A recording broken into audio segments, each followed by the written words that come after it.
ये बड़ा online students का हुआ था।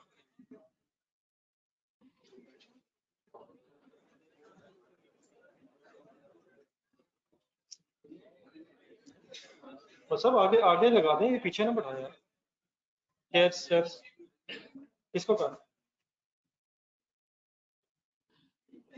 फुल बच्चे नहीं आने थे, आगे 8 बच्चे उन्होंने 2000 जमा करा। ये वो पूरी ठीक है, नहीं मैं कह रहा हूँ आगे रोल बना दें। मिड लाइन में बता। मतलब ये जो आखिरी लाइन में बच्चे बैठे हैं, आगे ये नीचे से किसी को लगा लेना सादा। ये बेटा जरा ऑनलाइन स्टूडेंट सेलेक्ट करनी, 2-3 मिनट तक क्लास स्टार्ट करता हूँ।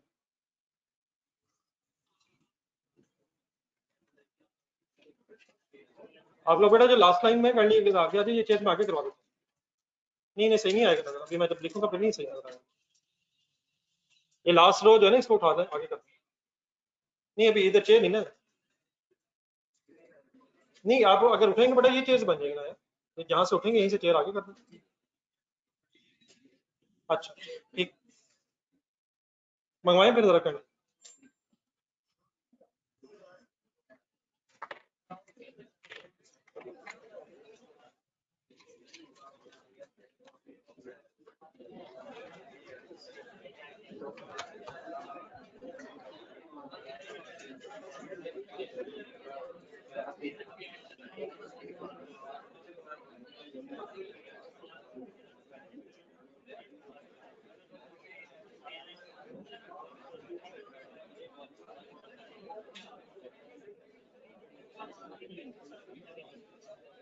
आप बेटा आगे आ जाओ, इधर है, इधर सर, इधर आगे आ जाए। चेयर है, चेयर है,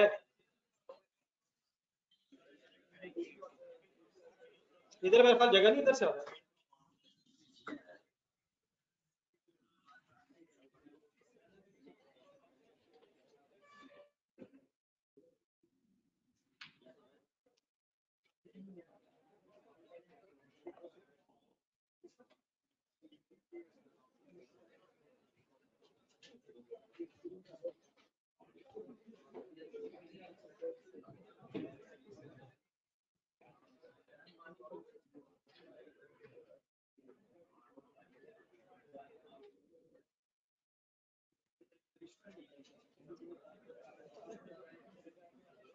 ये किसी और का साथ लगा लेना था, एक एक करके ना ऐसे लग जाएगी किसी को।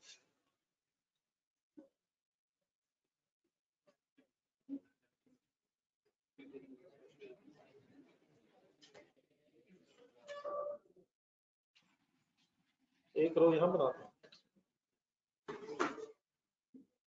तो और लगा हुआ साथ कौन, 2-3 बंदे लगा के फटाफट कर देना चेस। आप बेटा जरा इसे चेस जब ये लग जाएंगे ना फिर साथ साथ में लगा लीजिएगा। अभी लग जाएंगे ना जब तक साथ में ला लीजिएगा 2 लाइन में, इस तरफ से जगह बन जाएगी।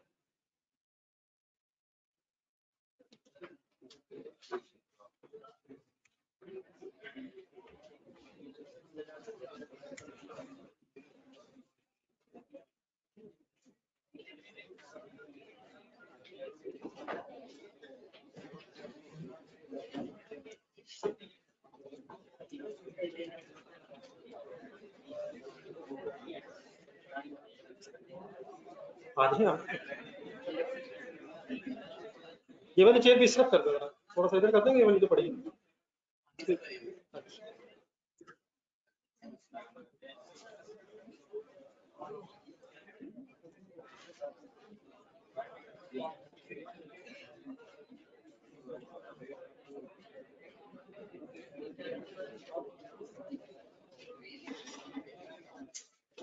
आप जो बेटा लास्ट रोज में बैठा ना, आप आगे आ जाओ, ये लास्ट टाइम में, और खास तौर पर जिनकी इधर हाइट छोटी है,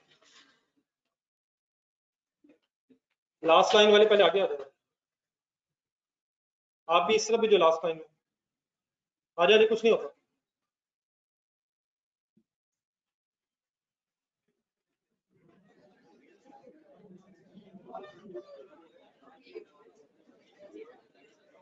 नहीं इतने सारे व्यवस्था है, कभी जगह नहीं है, ये आप पहले करके उस तरफ कर देना।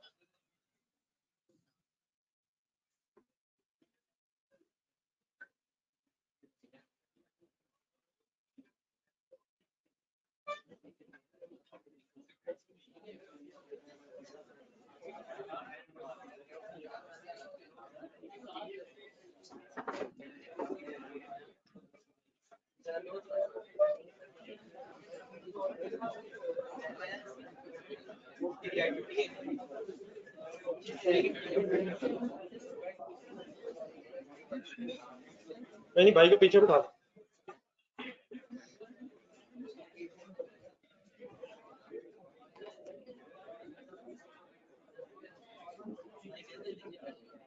आप बेटा इधर आ जाओ, मैं इसका भी इधर करवाता हूँ, इधर कर ये इसको आप इधर कर।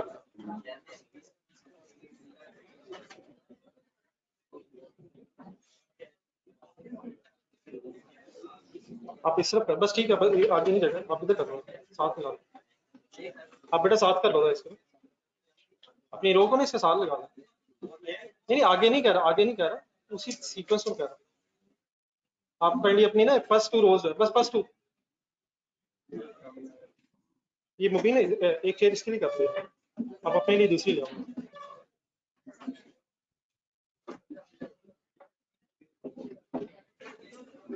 इधर आप लोगों को नजर आ रहा है? रजिस्टर का एक नया पेज निकालेंगे इसे। आप इधर आ जाओ बेटा, आप इधर चले जाओ। नहीं आप इधर आ जाओ, आपकी इधर हाइट ज्यादा, वो कर नजर ये मुबीन सही कर रहा है।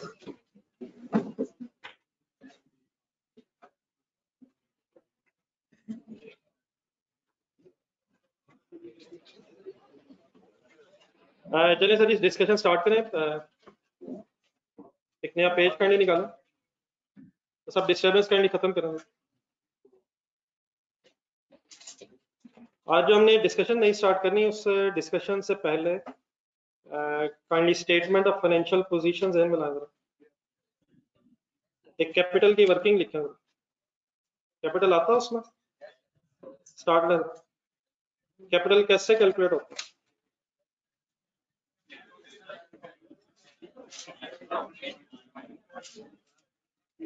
Capital plus purchases minus closing.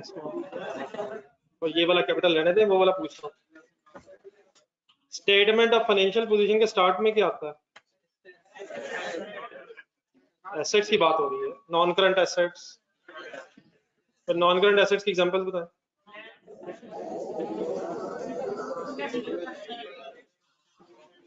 Land, building, plant and machinery, vehicles. कोई इंटेंजिबल एसेट। करंट एसेट्स में सीक्वेंस बताएं। स्टॉक, डेटर्स में से allowance, prepaid expenses, cash in hand, cash and bank. Total asset से आगे चले। कैपिटल लायबिलिटीज, कैपिटल की बात कर रहे हैं। Capital plus net profit minus drawings. लिखें। कैपिटल की अगर वर्किंग करनी हो आपने, तो capital at the beginning of the period लिखेंगे आप।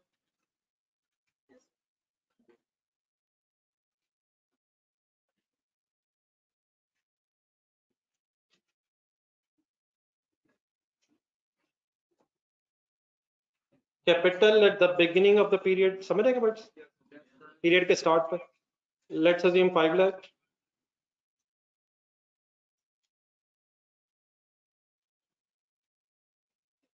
स्टेटमेंट ऑफ प्रॉफिट लॉस में से अगर नेट प्रॉफिट आया,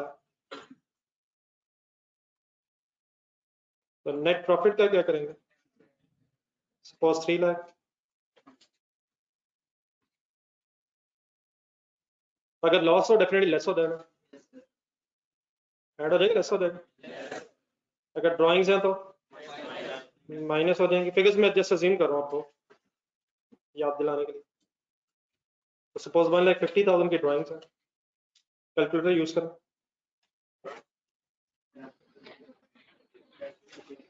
capital at the end of the period,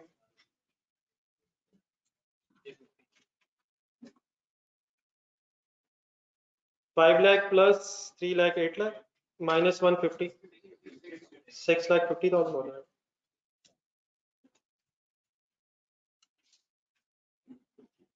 मेरी किसी बात में कोई कंफ्यूजन? प्लीज कोई क्वेश्चन?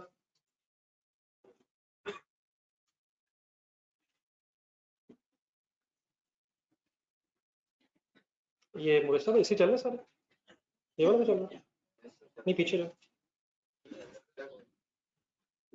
जी। कोई कंफ्यूजन थी मैडम मेरी बात में? नई चीज ये है कि एक सेकंड बोर्ड पे देखूंगा, ये जो मैंने 4 फिगर्स आपके सामने लिखी हैं, capital plus profit minus drawings is equal to closing capital. आपने जरा ये फिगर्स काइंडली पहले जरा लिखवानी है। इन फिगर्स से एक कैपिटल अकाउंट बन सकता है, कैपिटल का लेजर। जरा देखें हम नीचे 4 फिगर्स आराम से पहले तसल्ली से देखें। मेरा नहीं ख्याल आपने पहले ये बात इस तरह सुनी होगी। हमारे इस कैपिटल अकाउंट, कैपिटल की फिगर में कोई चेंज आ रही है? स्टार्ट तो 5 लाख था, फिर क्या हुआ? प्रॉफिट ऐड हुआ, ड्राइंग लेस हुई, क्लोजिंग कैपिटल बन गया। ओपनिंग से क्लोजिंग कैपिटल बन गया, पीरियड के स्टार्ट पे, पीरियड के एंड पे। तो इन फिगर्स को कोई लेजर फॉर्म में लिखा जा सकता है? लिखा जा सकता है सर। 5 लाख के बारे में सोचें, क्रेडिट बैलेंस है, डेबिट बैलेंस है? कैपिटल ओपनिंग क्रेडिट बैलेंस कहाँ लिखूं? पहले लिखवा दीजिएगा सारा। ओपनिंग कैपिटल 5 लाख, कोई कंफ्यूजन? अब प्रॉफिट पे आ रहा, प्रॉफिट इसमें ऐड होना है लेस होना? क्या मतलब ऐड होना? किधर आएगा? प्रॉफिट की फिगर इटसेल्फ क्रेडिट होती है, डेबिट होती है?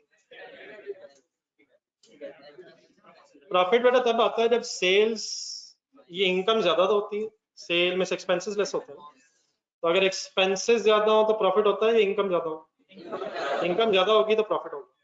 तो इनकम्स क्रेडिट होती हैं, एक्सपेंसेस डेबिट होते हैं। प्रॉफिट अगर आया है तो इनकम ज्यादा होने की वजह से आया होगा, इसलिए प्रॉफिट प्लीज है क्रेडिट फिगर है। फॉर एग्जांपल 5 लाख की इनकम थी, 5 लाख की income means 5 lakh credit balance था।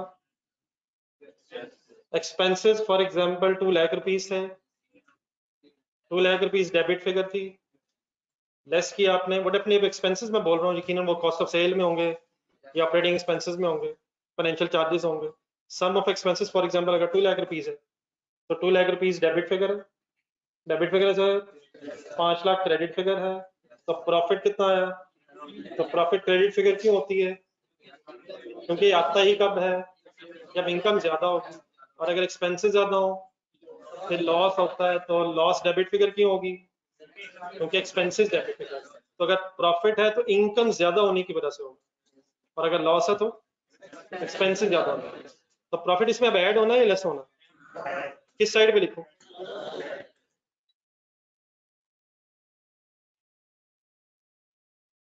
एनी कंफ्यूजन है? पहले बात पूरी करना था मुझे, एकदम लिखना शुरू हो रहा था, जज्बाती हो रहा था।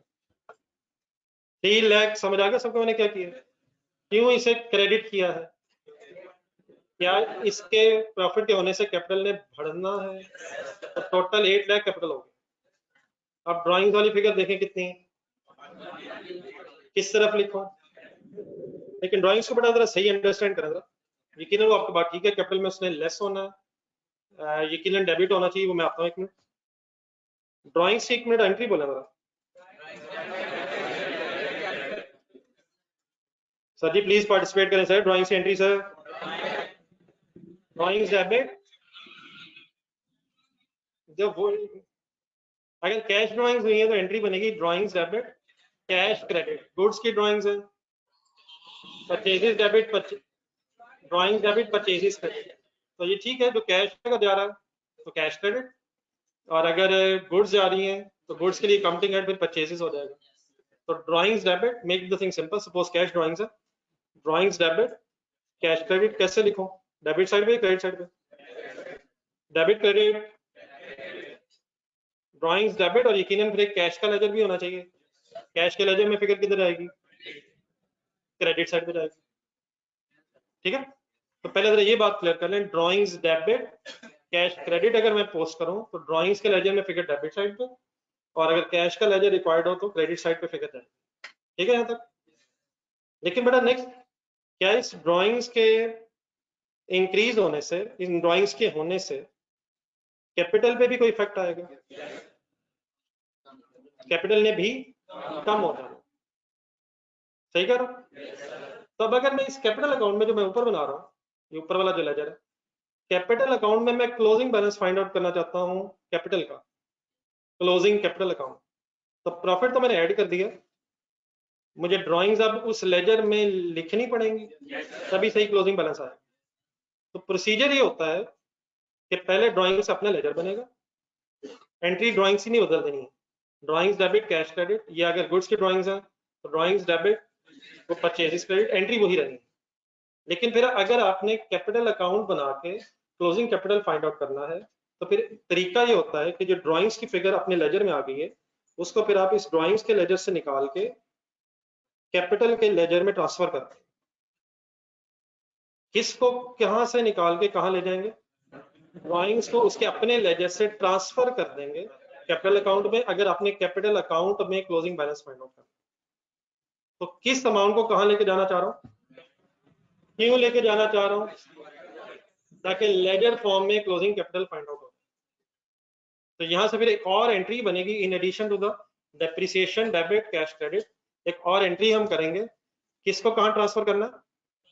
ड्राइंग्स को कैपिटल अकाउंट में। तो क्या एंट्री बनेगी? ड्राइंग्स अपने लेजर में डेबिट हुई हुई है इस वक्त, इसको यहां से अगर ट्रांसफर करेंगे तो drawings credit and capital debit. What is the sense of this entry जो मैं करना चाह रहा हूँ? नहीं नहीं, मैं करना क्या चाह रहा हूँ, मैं कर क्या रहा हूँ, इस एक ट्रांसफर एंट्री कर रहा हूँ, ड्राइंग्स को ट्रांसफर कर रहा हूँ कैपिटल अकाउंट से। और क्यों कर रहा हूँ? ताकि कैपिटल अकाउंट का सही सीडी फाइंड आउट हो जाए। मसलन अगर मैं ये एंट्री ना करूँ तो as it is capital account में ब्रॉट डाउन 5 लाख है, प्रॉफिट 3 लाख है, एज इट इज बैलेंस करूंगा तो कैपिटल तो 8 लाख बनता है। हालांकि अगर ड्राइंग्स हैं तो कैपिटल की फिगर लेस करके रिमेनिंग कैपिटल की अमाउंट आनी चाहिए। तो उसके लिए किया ये जाता है, पहले आप ड्राइंग्स को डेबिट करके रिकॉर्ड कर लेंगे और at the end of the period जब ड्राइंग्स को कैपिटल अकाउंट में ट्रांसफर करेंगे तो पहले मैं जरा एक एंट्री लिखने लगा, पहले उस एंट्री को जरा समझा था। ड्राइंग्स को अगर मैं कैपिटल अकाउंट में ट्रांसफर करूं तो ड्राइंग्स डेबिट बैलेंस है इस वक्त 150,000 डेबिट बैलेंस है। तो इसको यहां से निकाल के अगर मैंने कैपिटल अकाउंट में लेके जाना है तो ड्राइंग्स डेबिट है या क्रेडिट? क्यों क्रेडिट? ड्राइंग्स क्रेडिट से मतलब ये खत्म हो जाएंगे, अपने लेजर से खत्म हो जाएंगे। अब पहले कितना डेबिट हुआ हुआ, क्रेडिट होके ये जीरो हो जाएगा, कौन सा लेजर, और इसकी जगह ये अमाउंट कहां चली जाएगी, कैपिटल अकाउंट में किस तरफ जानी चाहिए? तो what is the only reason of making this entry? to determine the closing balance in the capital account। और उसका फिर तरीका क्या है, पहले ड्राइंग्स की एंट्री बोले, पहली एंट्री क्या है, और फिर ट्रांसफर करने की एंट्री क्या है। अब जरा ये एंट्री देख के जो मैंने राइट साइड पे लिखी है आपके, पोस्टिंग करवाएं जरा। कैपिटल अकाउंट में कहाँ लिखूं, रेफरेंस क्या लिखूं, ड्राइंग्स।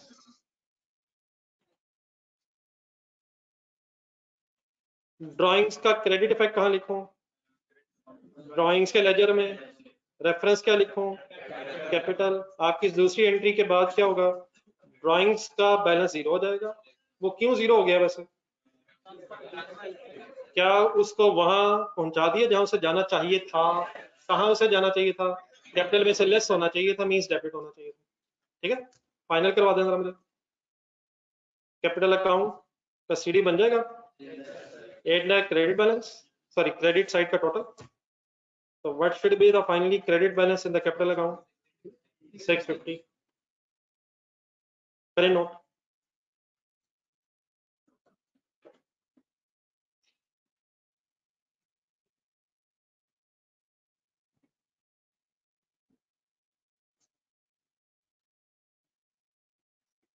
ये ऑनलाइन स्टूडेंट्स में से अगर किसी का कोई साउंड का या अदरवाइज इशू है तो मेरे ख्याल रीजॉइन करके देखें। ओवरऑल काइंडली जरा बता दें ऑनलाइन स्टूडेंट्स को मेरी आवाज ठीक आ रही है? मैंने इसलिए कहा क्योंकि मेजोरिटी केसेस में जब प्रॉब्लम आता है सब बच्चे बता देते हैं। तो अगर किसका बेटा स्पेसिफिक इशू आ रहा है काइंडली रीजॉइन करके जरा देखें।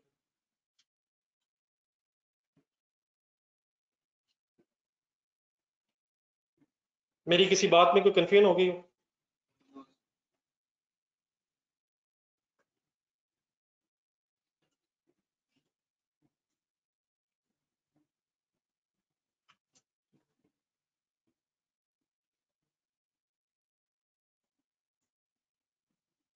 ये जो लास्ट लाइन में हजरात बैठे हैं नजर आ रहा है? फिर बता क्यों नहीं रहे? अल्हम्दुलिल्लाह क्यों कह रही है इस बात? ये चेयर जरा आगे ले आओ दोनों। आपको बड़ा नजर आ रहा है? इसका मतलब जो देखना चाह रहा है उसे नजर आ रहा है। इस सेंटर लाइन में थोड़ी सी ले आओ चेयर्स, वही वाली चेयर थोड़ी सी आगे खींच लो। अपने नाम बता दें जरा दोनों, और आपसे अक्सर बात करनी पड़नी मुझे लगता है। जी सर जी, कैपिटल अकाउंट डेबिट का मतलब कैपिटल अकाउंट बढ़ा है कम हुआ? ये बेटा छोड़ दें इस बात को, FA1 शुरू हो गई है नहीं, बस ये बात छोड़ दें। FA1 तकरीबन 1.5 महीने से शुरू हुई थी। आप लोगों की FA1 1.5 महीने से शुरू हुई, जो जहां है वहीं शुरू हो गया। अल्हम्दुलिल्लाह सबका शुरू हो गया, इस बहस को छोड़ दें।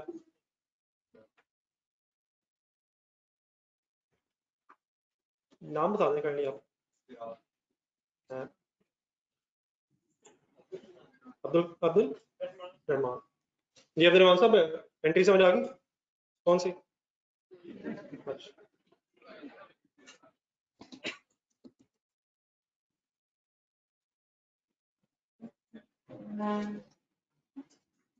वैसे मजाक बनता जा रहा है। पॉज से शुरू होता है और FA2 तक आता है, सॉरी FA1 तक आता है। अब सबसे पीछे से बैठना चाह रहा हूँ, वहाँ कैसे तेरे नजर आ रहा?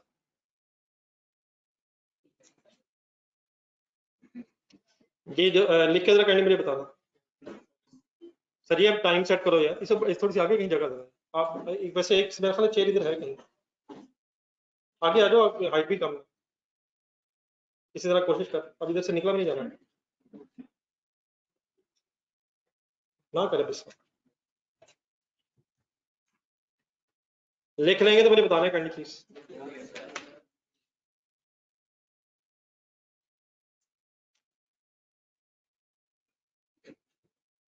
Any confusion, any question? Time पे बड़ा है करें यार, जो मैंने शायद आज बात करनी थी उसका मेजर हिस्सा तो मैंने खत्म कर दिया। What is the closing capital sir? What is the closing balance? Next year का कैपिटल अकाउंट अपने जहन में बनाया जरा। नेक्स्ट ईयर कैपिटल अकाउंट कितना ब्रॉड डाउन नजर आएगा सर? अगले साल का जो प्रॉफिट है क्रेडिट साइड पे नजर आएगा, ड्राइंग्स हैं तो ये चार चीजें जरा तरतीब से जरा लेजर जहन में रख के बोल दो। Brought down capital plus profit minus drawings is equal to closing capital. अब आपने मेरे साथ जरा 2-3 सालों का एक कैपिटल अकाउंट बनाना, तो एक है कि दोबारा कैपिटल अकाउंट के नाम से लेजर खोलो।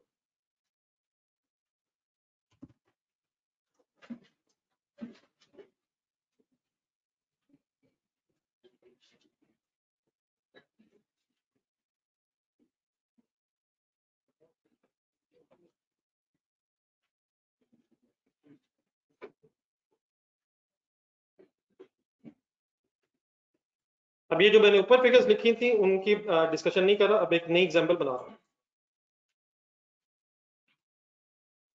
Let's assume first year business है, फर्स्ट ईयर बिजनेस से स्टार्ट कर रहा हूँ।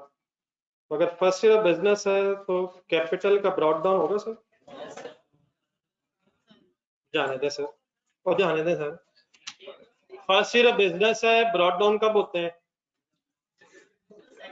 ब्रॉड डाउन कहते हैं किसे? तो लास्ट ईयर क्लोजिंग क्यों ना होगा अगर फर्स्ट ईयर, तो बिजनेस ये भी शुरू है। तो ब्रॉड डाउन अगर फर्स्ट ईयर है तो प्लीज जीरो होगा। ये तो कमाल ही कर दिया आप लोगों ने, इतनी चैलेंजिंग बात हमने फाइनल की है। अगर फर्स्ट ईयर बिजनेस हो तो ओपनिंग स्टॉक कितना होता है?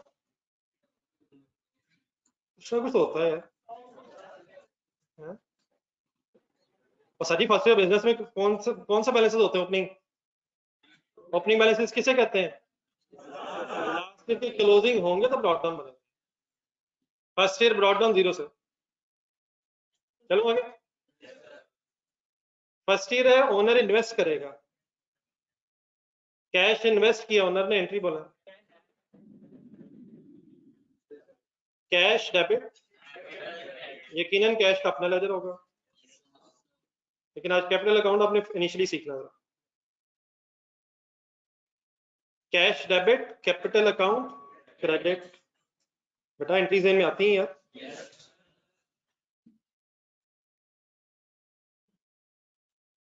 देन सपोज 5 लाख रुपीस की अमाउंट थी फर्स्ट ईयर, फिर 5 लाख रुपीस की अमाउंट से बिजनेस स्टार्ट हो गया। At the end of the year statement of profit और लॉस बनी। सपोज फर्स्ट ईयर में 3 लाख का प्रॉफिट आ गया, क्या लॉस भी हो सकता है? लेकिन आज जरा प्रॉफिट की बातें पहले करना। अगर बेटा 3 लाख प्रॉफिट आया तो क्या फिर वो इसमें ऐड हो जाएगा? कर दें बिस्मिल्लाह पढ़ें।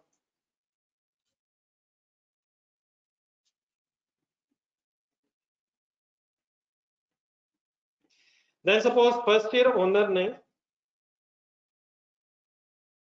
2 लाख रुपीस की ड्राइंग्स की। यकीनन ड्राइंग्स का पहले अपना लेजर बना होगा। एंट्री बोलें ड्राइंग्स की। जब भी मैं कहूँ ड्राइंग्स की एंट्री, तो ड्राइंग्स की एंट्री नहीं चेंज कर रही। Drawings debit cash credit by default ध्यान में रखें, अनलेस पता हो कि गुड्स की ड्राइंग। तो ड्राइंग्स डेबिट कैश क्रेडिट हुआ होगा। फिर यहां तक की फिगर कैसे पहुंची? Capital debit drawings credit, first year का सीडी निकाल।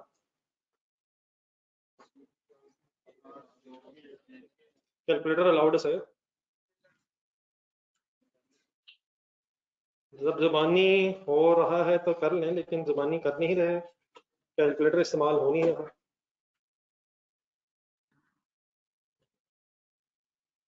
अमाउंट रैप बन गई 6 लाख।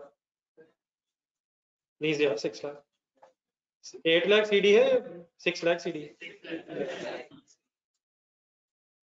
Any confusion?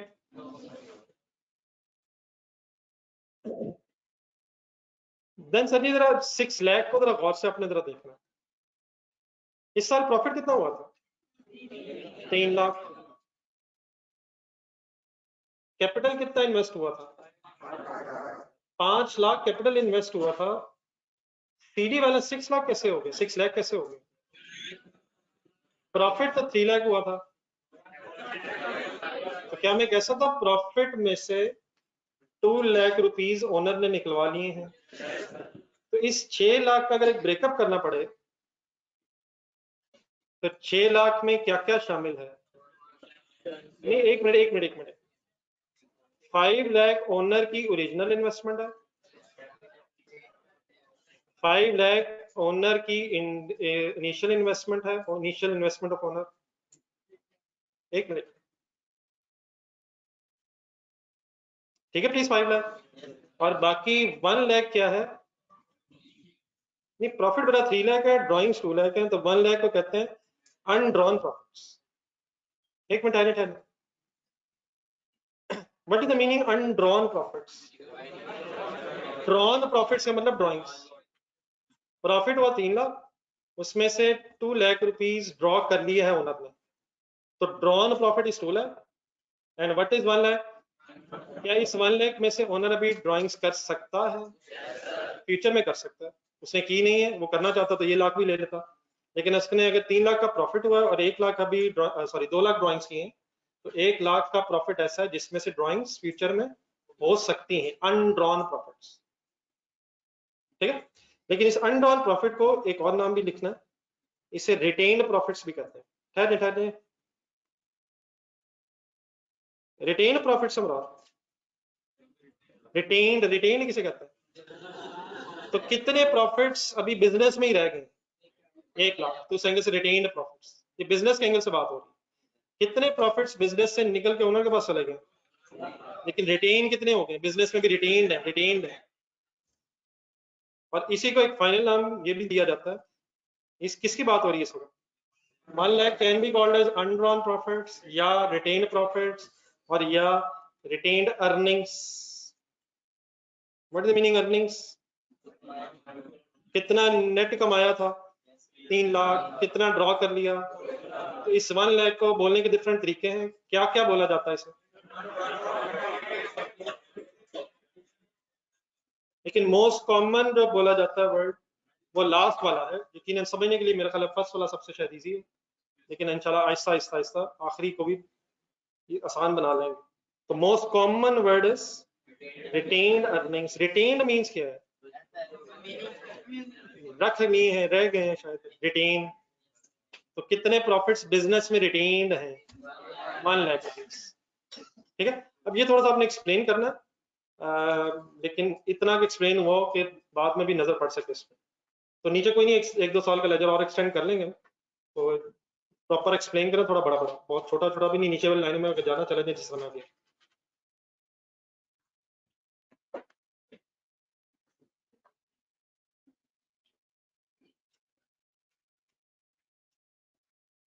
तो जो 6 लाख की अमाउंट है उसमें असल में दो चीजें शामिल हैं, original investment of the owner 5 lakh rupees and extra 1 lakh represents retained earnings.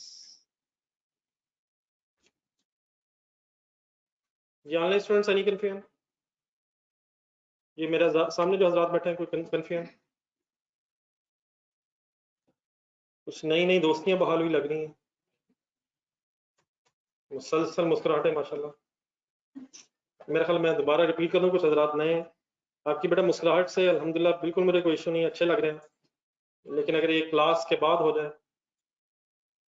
तो भाई गेम ऑन है सभी, अभी भी ऑन। तो क्लास में क्या मसला है मुस्कुराने का? कोई नहीं सर जी, साथ साथ पढ़ते भी नहीं। रिटेन अर्निंग किसे कहते हैं? मेरी तरह देख के बोलना था, अपने लफ्जों में, अपने लफ्जों में।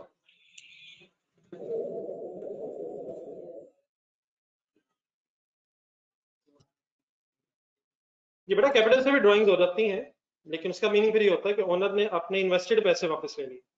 तो वो एक्सेप्शंस हैं, अगर फॉर एग्जांपल ओनर अपना बिजनेस बंद करना चाहे तो यकीनन वो अपना बिजनेस से जो कैपिटल इन्वेस्ट है वो भी वापस ले लेगा, लेकिन नॉर्मल सिचुएशन इज कि प्रॉफिट्स में से ड्राइंग्स होनी चाहिए, अनलेस ऑफ कोर्स अगर ओनर चाहे अपना बिजनेस नहीं करना चाह रहा हो तो जितने पैसे उसने इन्वेस्ट किए होंगे वो भी उसका राइट बनता है कि बिजनेस से वापस ले ले, लेकिन वो एक एक्सेप्शन के तौर पे। तो इस वक्त मैं एक सिंपल सी एग्जांपल से बात कर रहा हूँ।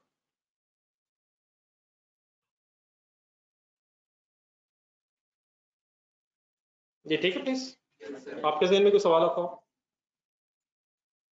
चले सर, इसी जरा लेजर को एक्सटेंड करना है नेक्स्ट ईयर में, सबको इस चीज का आइडिया है? ये कैपिटल ई का लेजर एक साल एंड हुआ, नेक्स्ट ईयर जरा यहीं से कंटिन्यू कर। क्या brought down, sorry carry down, brought down next year बन जाएगा sir? Opening credit balance 6 lakh.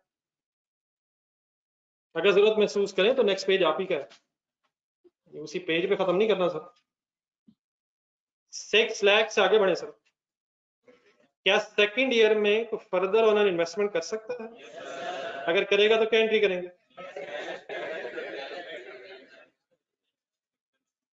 Cash debit capital credit. लेकिन लेट्स अज्यूम जरूरत नहीं पड़ी पैसों की, अल्हम्दुलिल्लाह सेकंड ईयर भी बिजनेस हुआ और प्रॉफिट हो गया, लेकिन सपोज 4 लाख।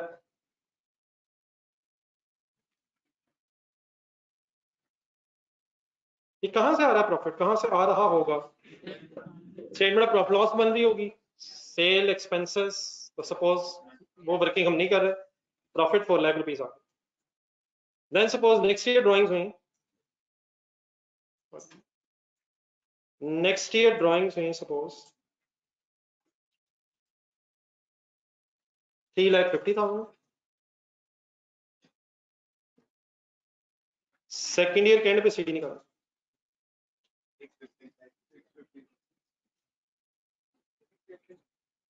ये कर सॉल्व कर।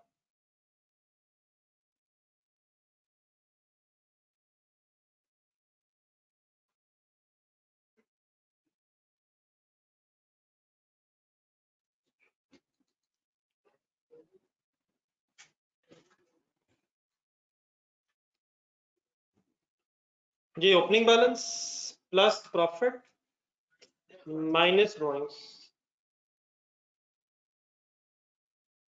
नोट कर लिए? देन बेटा इस 650,000 का भी मुझे आपने उसी तरह एक ब्रेकअप बनवाना है, काइंडली जिस तरह लास्ट ईयर बनवाया था, तो पहले बनवा दें जरा प्लीज।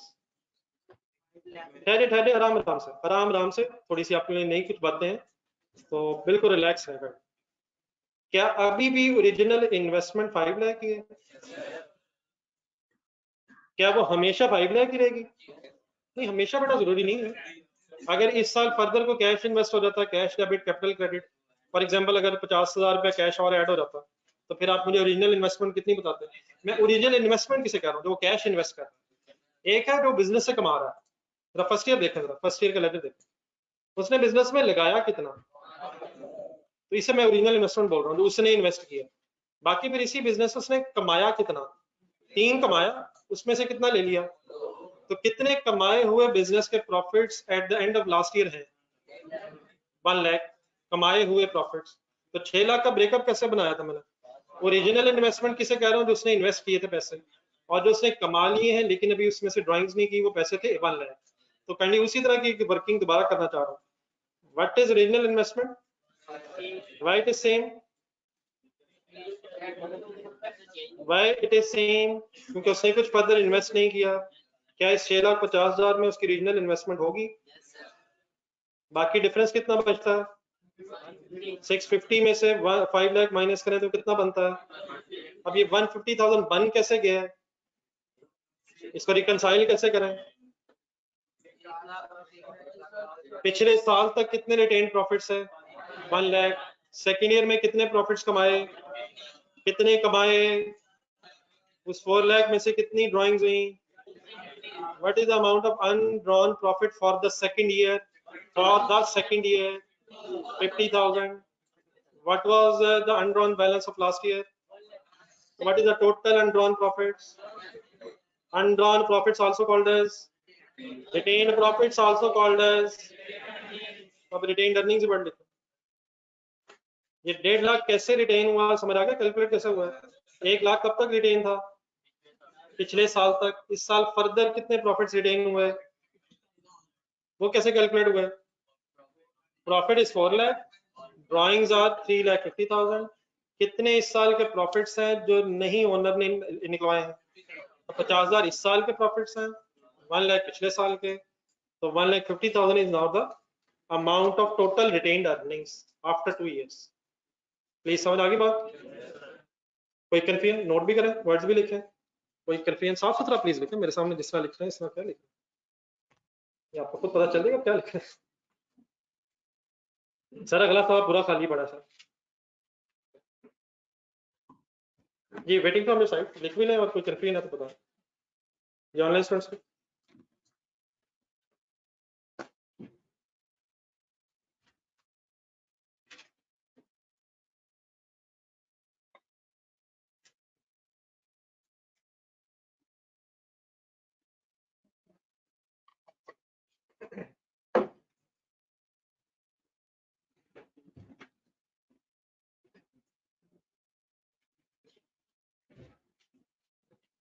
जी डेफिनेटली बेटा, अगर वो और इन्वेस्ट करता तो यकीनन, अगर ओनर सेकंड ईयर में इन्वेस्ट करेगा तो वही एंट्री रिपीट हो जाएगी, कैश डेबिट कैपिटल क्रेडिट। तो ऐसी काइंडली परेशान ना हो, साथ साथ चलें, बिल्कुल रिलैक्स है। ओनर इन्वेस्ट करेगा तो कैपिटल अकाउंट में फिगर आएगी।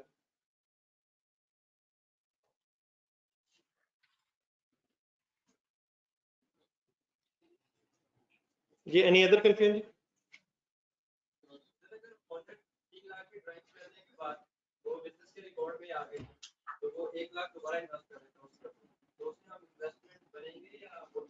वैसे ये मतलब ओनर करना क्या चाह रहा,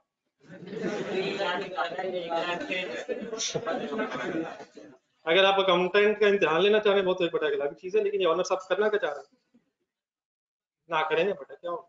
अगर वो कर रहा होगा तो जो उसने निकाले वो ड्राइंग्स ही होंगी, और जो इन्वेस्ट कर रहा है। लेकिन अगर आपने कैपिटल से निकाल रहा है तो डेफिनेटली वो कैपिटल कम हुआ फिर ज्यादा होगी। तो नेट करके व्हाट इज ओरिजिनल कैपिटल वो कैलकुलेट कर लेंगे। उसने अगर अपने कैपिटल में से कुछ वापस लिया, फिर दोबारा कैपिटल इन्वेस्ट कर दिया, तो फाइनली नेट आंसर शायद वही है। तभी भी असल में ओरिजिनल इन्वेस्टमेंट में उसे कह रहा हूँ, वो पैसे जो वो लगाता है बिजनेस में कैश फॉर्म में दे रहा है। एक वो है जो वो बिजनेस से कमा के निकाल रहा है, एक वो है जो उसने बिजनेस में इन्वेस्ट किए थे। तो मेरे इन वर्ड्स में डिफरेंस समझ आ रहा है। एक है वो पैसे कितने लगा रहा है अपनी पॉकेट से, और फिर एक दूसरी चीज ये कि वो बिजनेस में से कितना कमा रहा है। तो उसे मैं क्या करूं, जो वो कमा रहा है वो प्रॉफिट है, और जो उसने बिजनेस में लगाया था वो ओरिजिनल इन्वेस्टमेंट है। तो अगर उसने ओरिजिनल इन्वेस्टमेंट में से कुछ नहीं निकलवाया तो उसकी ओरिजिनल इन्वेस्टमेंट रिमेन्स इंटैक्ट। और अगर फॉर एग्जांपल निकाल लिया है, लेट्स अज्यूम 2 लाख का उसने अपनी ओरिजिनल इन्वेस्टमेंट में से अमाउंट निकाल ली है, तो अब मैं ओरिजिनल इन्वेस्टमेंट कितना लगता, 3 लाख लिखता। और अगर सपोज दोबारा इन्वेस्ट कर दे फिर दोबारा 5 लाख ही हो रही। तो ओरिजिनल इन्वेस्टमेंट वो अमाउंट है जो वो अपनी कैश फॉर्म में बिजनेस में इन्वेस्ट कर रहा है। और लेकिन उसके अलावा कुछ ऐसी चीज भी हो सकती है जो उसने बिजनेस से कमाई है, उसे मैं प्रॉफिट कह रहा हूँ। लेकिन अगर प्रॉफिट का कुछ हिस्सा बिजनेस में ही है, उसमें से उसने ड्राइंग्स नहीं की, तो वो प्रॉफिट का हिस्सा कहलाएगा रिटेन्ड प्रॉफिट्स या अनड्रॉन प्रॉफिट्स। तो this closing capital has two parts, एक उसकी अमाउंट जो इन्वेस्टेड है, और नंबर 2 कुछ रिटेन्ड अर्निंग्स। ठीक है, नॉर्मल सिचुएशन यही है कि जब तक बिजनेस चलता रहता है वो अपने प्रॉफिट्स में से ड्राइंग करता है।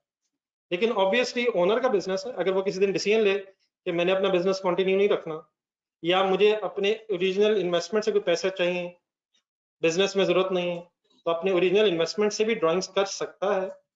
वो भी शायद सेम फिगर ही हो जाएगी, कैपिटल क्रेडिट बैलेंस है, ड्राइंग्स डेबिट बैलेंस है। लेकिन नॉर्मल सिचुएशन है जब बिजनेस चल रहा होता है कि प्रॉफिट्स में से ड्राइंग्स होती है, और अगर कुछ प्रॉफिट्स का हिस्सा बिजनेस में रह गया उसे भी रिटेन्ड अर्निंग्स बोला जाता है। ठीक है, आपकी बात क्लियर होगी या कुछ रह गया? देन जरा काइंडली थर्ड ईयर जरा वैसे ही जहन में विजुलाइज करेंगे। 6,50,000 का क्या होगा सर? ब्रॉड डाउन बनेगा, बस अब जुबानी करें मेरे ख्याल, नेक्स्ट अभी बार बार लिखने के बजाय हम कुछ और करेंगे। What should be the brought down third year? 650, उसमें क्या ऐड होगा? फिर लेस क्या होगा? तो वंस अगेन जो सीडी है उसमें कुछ ओरिजिनल इन्वेस्टमेंट इकट्ठी हो जाएगी और कुछ retained earnings and so on, ये सिलसिला चलता रहेगा। तो इसमें कोई गलत सही वाली बात नहीं है, ये ऐसे मैं ये नहीं कह रहा ये गलत हो रहा है, लेकिन this closing amount comprises of two things, original investment and number 2 retained earnings। यहाँ तक ठीक है सर? नेक्स्ट अब आपने हेडिंग लिखनी है business in the form of company.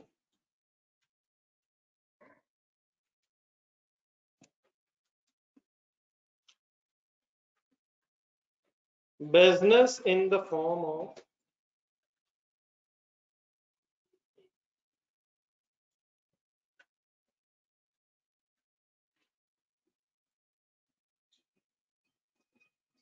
Company.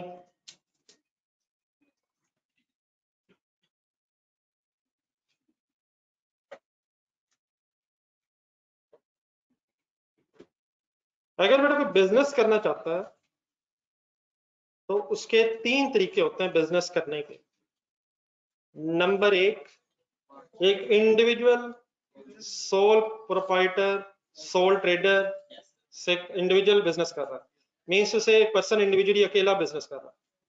तो first type of business sector can be sole proprietor, जिसे बोलते हैं एक इंडिविजुअल है सिंपली जो बिजनेस कर रहा है। Second type of business sector is partnership, एक से ज्यादा कुछ लोग, 2 या 2 से ज्यादा लोग मिलके अगर अपने बिजनेस को पार्टनरशिप एक्ट में रजिस्टर करवा लें तो उनका बिजनेस फिर क्या बन जाएगा? पार्टनरशिप। उस केस में क्या होगा? प्रॉफिट्स जो है वो फिर पार्टनर्स में डिस्ट्रीब्यूट होंगे। और third type of business sector can be company. का मीनिंग ये होता है कुछ लोग मिलकर अगर अपना बिजनेस SCCP सुना कभी लफ्ज? Securities and exchange commission of Pakistan में रजिस्टर करवा लें। तो एक ऑर्गेनाइजेशन है गवर्नमेंट की, securities and exchange commission of Pakistan, उसमें अगर आप अपना बिजनेस स्ट्रक्चर को रजिस्टर करवा देंगे तो आपका बिजनेस किस नाम से बन जाएगा? कंपनी। अभी तक आज की इस डिस्कशन से पहले पहले जितनी हमने अकाउंटिंग की है वो सारी अकाउंटिंग सोल प्रोप्राइटरशिप के एंगल से की। पार्टनरशिप अब आपके सिलेबस में नहीं है, लेकिन यहां से ऑनवर्ड्स अब हम क्या पढ़ेंगे कि अगर आप किसी कंपनी में अकाउंटेंट हैं तो देन फिर आप उस कंपनी की अकाउंटिंग कैसे करेंगे। सारे कॉन्सेप्ट तकरीबन सेम है, सवाए कुछ टर्मिनोलॉजीज का डिफरेंस है। तो आज से ऑनवर्ड्स हम क्या करेंगे?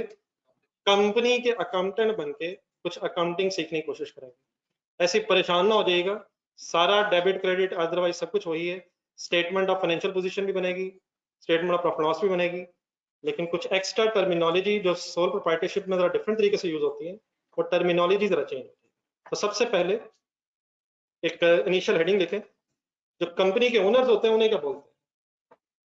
हो सकता है कुछ आपने वर्ड सुने हो, तो ऐसे परेशान ना रहिएगा, जहां जहां हमें जरूरत पड़ेगी हम पूरी डिटेल में डिस्कस करेंगे। चलो, तो पहले एक फर्स्ट सेंटेंस लिखें, owners of company are called as. Partnership के ओनर्स क्या कहलाते हैं? शायद वर्ड तो सुना ही हो, पार्टनर्स। लेकिन अगर कंपनी में ओनर्स हो, owners of the company, owners of the company are called as share holders.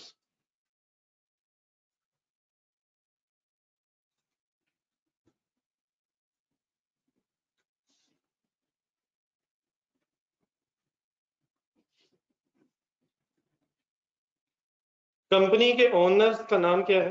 Share holders are the owners of the company. अब शेयर होल्डर का मीनिंग क्या है? देखिए इसका ऐसा ऐसा इंशाल्लाह मैं डिटेल में इसको डिस्कस करता हूँ, लेकिन इनिशियली फॉर एग्जांपल अगर किसी कंपनी ने अपना बिजनेस स्टार्ट करना, कंपनी के नाम से अगर बिजनेस स्टार्ट होना, तो कंपनी को भी क्या इनिशियली अपने ओनर से कुछ पैसों की जरूरत पड़ेगी? पड़ेगी सर। वो पैसे क्या कहलाएंगे? कैपिटल कहलाएंगे, कैपिटल कहलाएंगे। तो फॉर एग्जांपल एक कंपनी रजिस्टर हो रही है, उसने टोटल कैपिटल अपना रखा हुआ है 10 million rupees. 10 million is suppose the amount of capital required to establish the company. Then किया ये जाता है कि ये जो 10 million कैपिटल है, इसे कुछ पार्ट्स में डिवाइड कर लिया जाता है। कैलकुलेटर पकड़ना, 10 मिलियन के जरा जीरो पूरे करके लिखें कैलकुलेटर। कैलकुलेटर की जरूरत पड़ेगी सर। 10 मिलियन पूरा करना है, कर लिया आपने, कर लिया। 10 मिलियन रुपीस में अज्यूम कर रहा हूँ कंपनी का कैपिटल। फिर किया ये जाता है, क्योंकि इस कैपिटल ने कंट्रीब्यूट होना है डिफरेंट पर्सन से, डिफरेंट पर्सन से। उन पर्सन का नाम क्या है? शेयर होल्डर्स है। तो देन इस कैपिटल को डिवाइड कर दिया जाता है कुछ हिस्सों में। तो नॉर्मली पाकिस्तान में एक शेयर की प्राइस है 10 रुपीस। तो कैलकुलेटर में आपने कितना लिखा हुआ? 10 मिलियन डिवाइड बाय 10 करेंगे, ये 1 मिलियन क्या बन गया? शेयर्स का सिंपली मीनिंग क्या है? ये हिस्से बन गए, हिस्से बन गए। अब फॉर एग्जांपल एक शेयर होल्डर आप है, कितने हिस्से बना लिए आपने?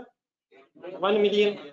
सपोज इस 1 मिलियन में से 4 लाख शेयर्स आपने अगर परचेज करनी है, तो you are share holder up to the extent of 40%। समझ आ रहेगा? 40% समझ आ रहेगा सर? किसी ने फॉर एग्जांपल 1 लाख शेयर्स खरीदनी है, वो 10% शेयर होल्डर हो जाएगा।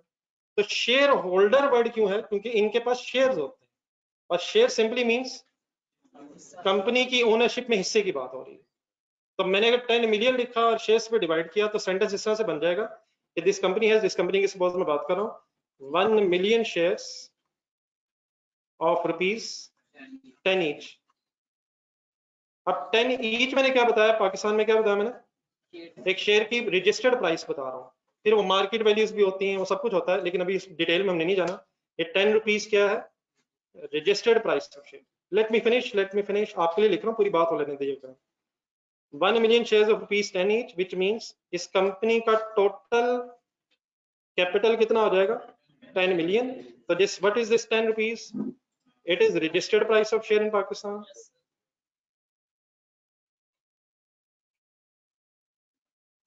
तब ये जो 10 मिलियन का कैपिटल है, ये कितने शेयर्स में डिवाइडेड है? कितने शेयर्स में डिवाइडेड है? 1 मिलियन शेयर्स में। तो क्योंकि कंपनी का कैपिटल शेयर्स में डिवाइडेड होता है, इसलिए फिर इसको कहते हैं शेयर कैपिटल। अगर इंडिविजुअल कोई है, अगर इंडिविजुअल बिजनेस कर रहा है, तो उसके लिए सिंपली क्या, वो अगर ओनर में पैसे इन्वेस्ट करेगा, कैपिटल। लेकिन कंपनी का जो कैपिटल होता है, वो शेयर्स में डिवाइड हो जाता है, इसलिए कंपनी के कैपिटल को पूरा क्या बोला जाता है? Share capital. कौन सा वर्ड किस वर्ड से चेंज हो रहा है कंपनी में? कैपिटल का वर्ड रिप्लेस हो रहा है by the word of share capital in case of company. वरना for example let me finish. For example अगर कंपनी के share holders 10 million cash company को दें, कंपनी के share holders 10 million cash company को दे दें, तो कंपनी में एज एन अकाउंटेंट आप उस कैश की क्या एंट्री करेंगे? Cash debit and share capital. सिर्फ कैपिटल वर्ड नहीं होगा, कैश डेबिट शेयर कैपिटल का एक एक्स्ट्रा वर्ड साथ अटैच होता है। कुछ बात फॉलो कर प्लीज। तो what is the double entry of this share capital? करते हिम्मत करते cash debit and share capital. अब लिखो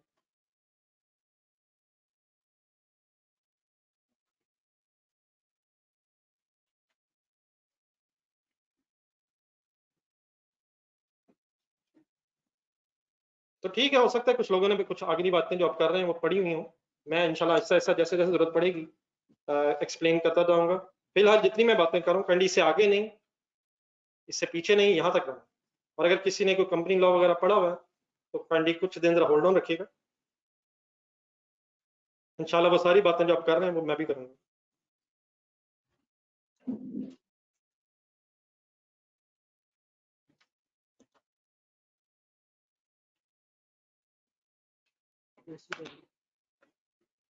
तो इसी के बाद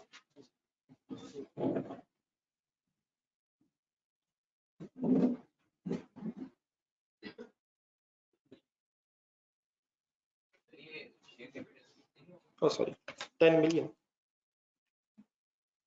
सॉरी 3 0 रहेगा।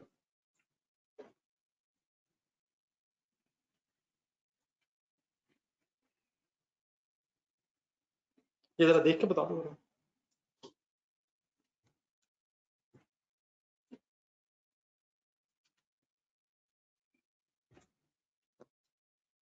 जी, any confusion in these words?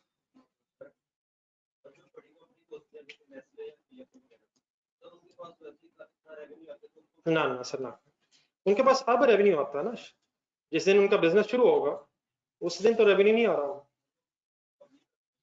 Sir. वो मतलब वही तो मैं कह रहा हूँ, शुरू में कहाँ से पैसे आए? शुरू में जब बिजनेस शुरू होगा पहले दिन, मैं तो पहले दिनों की बात कर रहा हूँ।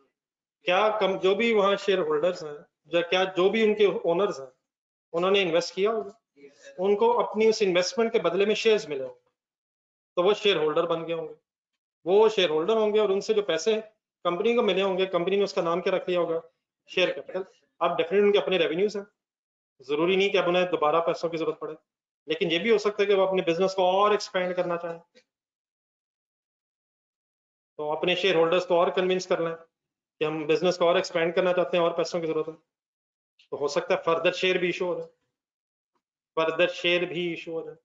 लेकिन अगर जरूरत नहीं पड़ेगी तो फर्दर शेयर नहीं इशू होंगे।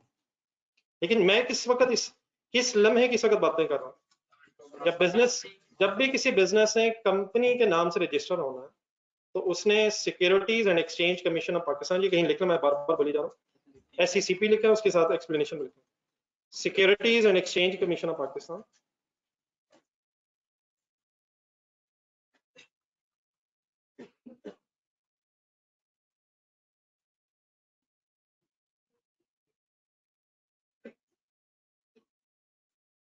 तो ये एक ऑर्गेनाइजेशन है पाकिस्तान में जो कंपनीज की रजिस्ट्रेशन से डील करती है। तो कंपनीज ने, किसी भी कंपनी का रजिस्टर होना तो उसने अपने आप को SECP में जाकर रजिस्टर करवाना, और SECP में जब वो कंपनी अपने आप को रजिस्टर करवाना चाहेगी तो SECP वाले पूछते हैं कि आपने कितना शेयर कैपिटल रखना है, तो उसमें फिर डिसीजन होना होता है कितना शेयर कैपिटल। तो लेट्स अज्यूम 10 मिलियन का शेयर कैपिटल एक कंपनी ने रखना है, और अगर 10 रुपए का शेयर है तो 1 मिलियन शेयर्स में ये शेयर कैपिटल डिवाइड हो गया, ठीक है। जब मैं 10 से डिवाइड करके 1 मिलियन वो शेयर है, और जब शेयर इंटू 10 अमाउंट की बात कर रहा हूं तो उस अमाउंट को क्या नाम दे रहा हूँ, शेयर कैपिटल का। और double entry of share capital is entry वैसे डिफरेंट नहीं है, सवाए उसके कैश डेबिट कैपिटल क्रेडिट, ये एक नया वर्ड कौन सा ऐड हो गया, तो capital of the company is called as share capital because एक सेंटेंस लिखा, capital of the company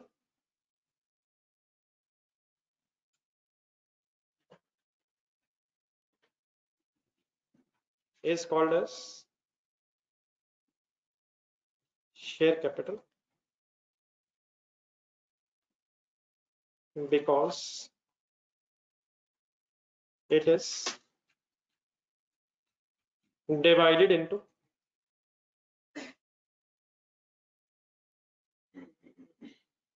divided into number of shares।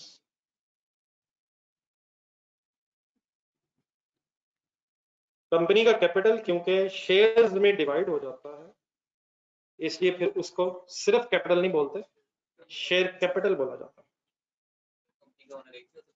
है। सिंगल मेंबर कंपनीज भी हैं, वगैरह वगैरह भी हैं, वो भी हैं, सब कुछ हो सकता है, लेकिन रेयर है, वो बहुत रेयर है। जनरली वो सिंगल मेंबर शेयर होल्डर का, लेकिन जनरली कंपनी में बहुत से शेयर होल्डर होते हैं, और फिर जनरल पब्लिक भी शेयर होल्डर होती है। बैंक्स, फाइनेंशियल इंस्टीट्यूशंस भी शेयर होल्डर होते हैं। तो गेम शुरू हो गई बस अब।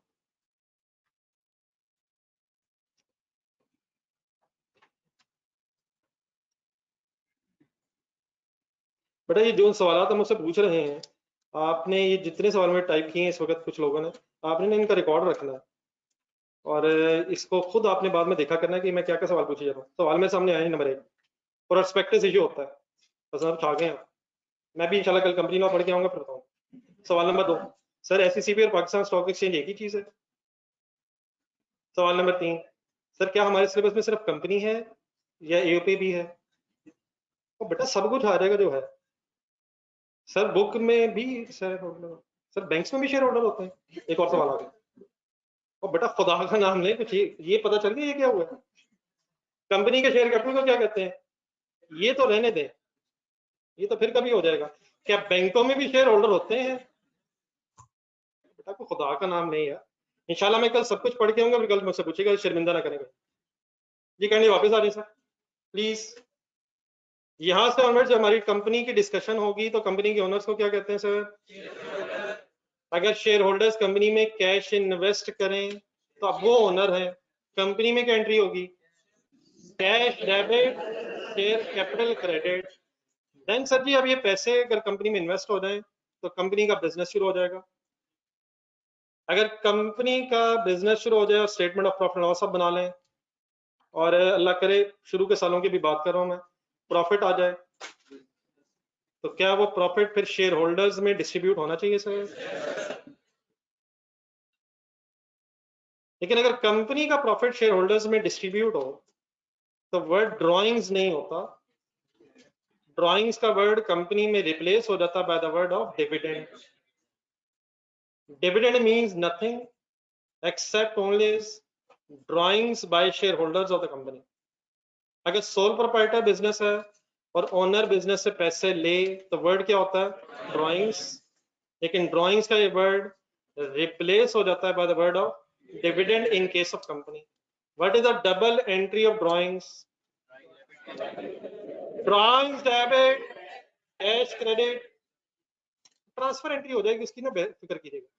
ट्रांसफर एंट्री इंशाल्लाह कर लिया करेंगे, वो साइंस नहीं है। What is the double entry of drawings? अब मैंने अभी आपके सामने कहा कि the word of drawing is replace by the word of dividend, तो what should be the double entry of dividend? Dividend debit, cash credit. लेकिन ये वर्ड बोलेंगे कहाँ? कंपनी में वर्ड बोला करेंगे। कंपनी में जब डिविडेंड होगा बात आएगी तो डिविडेंड डेबिट और कैश क्रेडिट। अगली लाइन में लिखें the word of drawings is replaced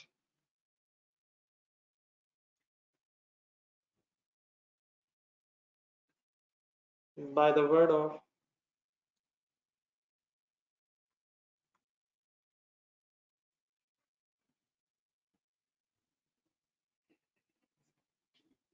dividend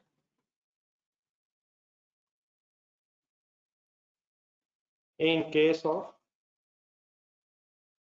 company. तो मैंने अभी आपसे कहा था बस कुछ टर्मिनोलॉजीज में डिफरेंस है, बाकी जो मेन कॉन्सेप्ट ऑफ अकाउंटिंग वही है। कौन सा लफ्ज किससे बदल गया? तो therefore what should be the double entry of dividend? Dividend debit, cash credit. और शेयर कैपिटल को गुड्स देने वाला कॉन्सेप्ट नहीं है, इसलिए उस तरफ ना जाएगा। बाकी बहुत से और कॉन्सेप्ट भी हैं, इंशाल्लाह उस पर आराम से बाद में जाएंगे। कैश में अगर डिविडेंड मिले शेयर होल्डर्स को तो what is the double entry? Dividend debit and cash credit. जी किस चीज की? क्या मैंने बोला? ड्राइंग्स का वर्ड डिविडेंड से रिप्लेस हो जाता है और शेयर होल्डर्स को गुड्स देने वाली ऐसा कोई स्टोरी नहीं है। जिस तरह सोल प्रोप्राइटर गुड्स ले जाए तो ड्राइंग्स डेबिट परचेजेस क्रेडिट, इस तरह शेयर होल्डर्स गुड्स ले जाए, ये वाली बात। और चीजें बहुत सी हैं लेकिन मैंने कहा वो दूसरी एंट्रीज हैं, इनमें रहने दें। कैश अगर डिविडेंड हो तो what is the double entry? Dividend debit. तो ड्राइंग्स की जगह बस वर्ड डिविडेंड है प्लीज, ठीक है सर। सेकंड दूसरी चीज ये है कि अभी जो मैं कैपिटल का लेजर बना रहा था उसमें जाना, कैपिटल का जो हम लेजर बना रहे थे, जहां आप लोग बना रहे थे, वहां वापस आए। कैपिटल के इस लेजर में जो सीडी कैलकुलेट हुआ, जरा प्लीज दोबारा देख लीजिएगा, कैलकुलेट हुआ, उस सीडी में ओरिजिनल इन्वेस्टमेंट भी शामिल है और रिटेन्ड अर्निंग्स भी शामिल है। बाकी वो मेरा ख्याल है बाकी वर्ड्स रहने दें, ठीक है एक दो दफा, लेकिन फाइनल वर्ड क्या है उसमें से, रिटेन्ड अर्निंग्स। तो सोल प्रोप्राइटरशिप में तो ये कैपिटल अकाउंट ऐसे ही बनता है, कैपिटल अकाउंट, प्रॉफिट, ड्राइंग, सब कुछ उसी में। लेकिन कंपनी में शेयर कैपिटल का लेजर अलग बना के ओरिजिनल इन्वेस्टमेंट अलग रिकॉर्ड की जाती है, और जो रिटेन्ड अर्निंग्स है उनका फिर लेजर ही अलग बना लिया जाता है। कंपनी में प्रेजेंटेशन क्या है कि वो जो एक ही कैपिटल अकाउंट बना हुआ है इन case of sole proprietorship, sole proprietor कौन होता है, इंडिविजुअल बिजनेस कर रहा है, उसको एक उन फिगर्स को, सारी फिगर्स को एक ही लेजर में कैलकुलेट करने की बजाय दो लेजर्स अलग अलग बनते हैं।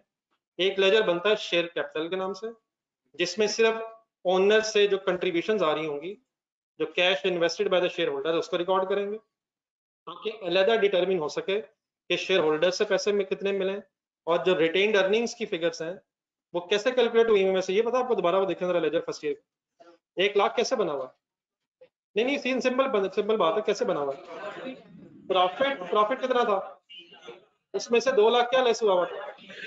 लेकिन अब हम क्या करेंगे, प्रॉफिट में से डिविडेंड लेस करके, तो जो 1 लाख है वो अलग लेजर में कैलकुलेट करेंगे। तो मैंने कोई नई बात नहीं करनी काइंडली, आपसे रिक्वेस्ट है 2 मिनट बोर्ड पे देखेगा, मैं फिगर वही यूज करूंगा। मैं कहना ये चाह रहा हूँ सिंपली कि अगर वही फिगर्स जो हमने अभी एक सोल प्रोप्राइटरशिप के एंगल से देखी हैं कंपनी के नाम से, प्लीज थोड़ा सा मुझे कर लेने देगा, ये यकीन मैंने आपके लिए लिख रहा, थोड़ा सा अगर आप समझ जाएंगे तो आप खुद ही लिख लेंगे, कोई टेंशन ना ले। आप वो वाला लेजर देखें जो अभी थोड़ी देर पहले आपने बनाया था मेरे साथ, आप फर्स्ट ईयर का लेजर निकालना। मैं सिर्फ ये कर रहा हूं कि कंपनी में शेयर कैपिटल और रिटेन्ड अर्निंग्स के नाम से अलग वर्किंग करने लगा, सिर्फ कुछ प्रेजेंटेशन की एक्स्ट्रा फॉर्मेलिटीज है, वही 5 लाख ढूंढे, वही 1 लाख जो मिल के 6 लाख इकट्ठा हुआ। मैं क्या करने लगा आपके सामने, मैं उसको अलग अलग कैसे प्रेजेंट करने लगा, ये कर लिया अपना बोर्ड पर। मैं फिगर्स वही यूज इसलिए करने लगा हूं ताकि हमारी फिगर्स मैच करते हैं, हमें क्लियर हो जाए कि उन्हीं फिगर्स की बात हो रही है। फर्स्ट ईयर से मैंने स्टार्ट किया था सर, तो ब्रॉड डाउन 0 क्यों होगा, और रिटेन्ड अर्निंग्स में भी मैंने आपसे पूछे बगैर ब्रॉड डाउन ओपनिंग 0 लिख दी है। अगर फर्स्ट का बिजनेस है तो क्या ये हो सकता है पिछले सालों के कुछ प्रॉफिट्स अनड्रॉन हो, पिछले सालों में प्रॉफिट्स होंगे तो अनड्रॉन होंगे, अगर पहला साल है तो ब्रॉड डाउन 0 होगा। अच्छा मैंने उधर ब्रॉड डाउन क्रेडिट साइड पे क्यों लिखा है ये पता आपको, क्या रिटेन्ड अर्निंग्स कोई क्रेडिट फिगर है, 6 लाख देखें बहुत सारा, 6 लाख क्रेडिट फिगर है, क्रेडिट बैलेंस है, उस क्रेडिट बैलेंस में 5 lakh original investment credit balance है और 1 लाख रिटेन्ड अर्निंग्स का credit balance.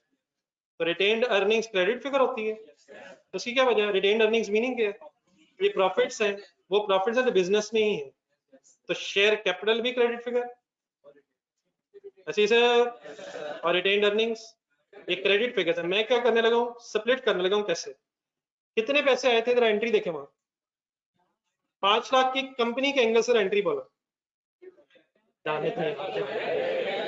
Cash debit share capital credit,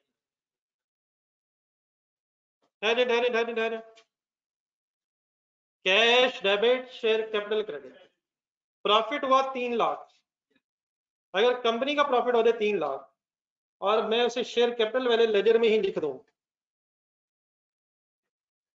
तो क्या ये प्रॉफिट और ओरिजिनल इन्वेस्टमेंट मिक्सअप हो जाएगी, मिक्सअप हो जाएगी सर, क्या वो गलत हो जाएगा, गलत वाली ऐसे बात नहीं है, गलत नहीं मैं कहूंगा, ये गलत नहीं है, अल्हम्दुलिल्लाह ये ठीक है, लेकिन कंपनी के केस में कुछ कंपनी लॉ की भी एक्स्ट्रा रिक्वायरमेंट्स हैं, जो कंपनीज का लॉ बना हुआ है उसमें ये रिक्वायर्ड है कि शेयर कैपिटल शेयर होल्डर्स को अलग नजर आए और जो अनड्रॉन प्रॉफिट्स हैं by the name of retained earnings वो अलग प्रेजेंट हो। तो देयरफॉर रादर देन कि हम इसी 5 लाख में प्रॉफिट ऐड कर दें, एक अलग किस नाम से लेजर बन गया, और मैंने इसे क्रेडिट साइड पे क्यों लिखा, क्या 5 लाख प्रॉफिट से रिटेन्ड अर्निंग्स बढ़ गई है सर, अगर फॉर एग्जांपल कुछ ड्रॉ नहीं किया तो यही 5 लाख अनड्रॉन है, लेकिन अगर इसमें से कुछ ड्रॉ हो गया तो वो लेस होकर रिमेनिंग अनड्रॉन बन जाएगा। Is it a credit figure sir? Any confusion? सिर्फ क्या किया मैंने वहां की बजाय यहाँ क्या किया है? वहां कौन कौन सी फिगर्स मिक्स होने से सीडी में क्या क्या आ जाता है? ओरिजिनल इन्वेस्टमेंट और प्रॉफिट मिक्सअप होके ओरिजिनल इन्वेस्टमेंट और रिटेन्ड अर्निंग्स इकट्ठी हो जाती हैं। यहाँ क्या करने लगा हूँ? शेयर कैपिटल और रिटेन्ड अर्निंग सेग्रीगेट, इसलिए ताकि ये फिगर्स रादर देन 6 लाख इकट्ठा नजर आए। अभी आप देखिएगा 5 लाख और 1 लाख ब्रेक करके नजर आएगा। ये आप कुछ कह रहे हैं? अच्छा सर 3 लाख है तो 3 लाख और सर ही 3 लाख है सर। सर ये लें 3 लाख सर, सॉरी यार। इनकम का नाम रिटेन्ड अर्निंग्स नहीं है, प्लीज 1 लाख ढूंढ रहा। इनकम नहीं बेटा, ये प्रॉफिट है। इनकम और प्रॉफिट में कोई फर्क है? हिम्मत हिम्मत हिम्मत। सेल इनकम है और एक्सपेंसेस लेस करके प्रॉफिट है। तो ये प्रॉफिट्स की बात हो रही है। क्या ये 3 lakh profit statement of profit and loss में कैलकुलेट हुआ होगा? तो इनकम किसे कहते हैं? जो सेल है, sale is income. Other income भी हो सकती है मसलन, लेकिन प्रॉफिट क्या चीज है? एक्सपेंसेस लेस करके जो अमाउंट आती है वो प्रॉफिट। तो रिटेन्ड अर्निंग्स मींस वो प्रॉफिट्स जो अभी बिजनेस में है, जिनमें से अभी ओनर्स को उनका शेयर नहीं मिला। ड्रॉन प्रॉफिट्स या अनड्रॉन प्रॉफिट्स? ये ठीक है प्लीज और कंफ्यूजन?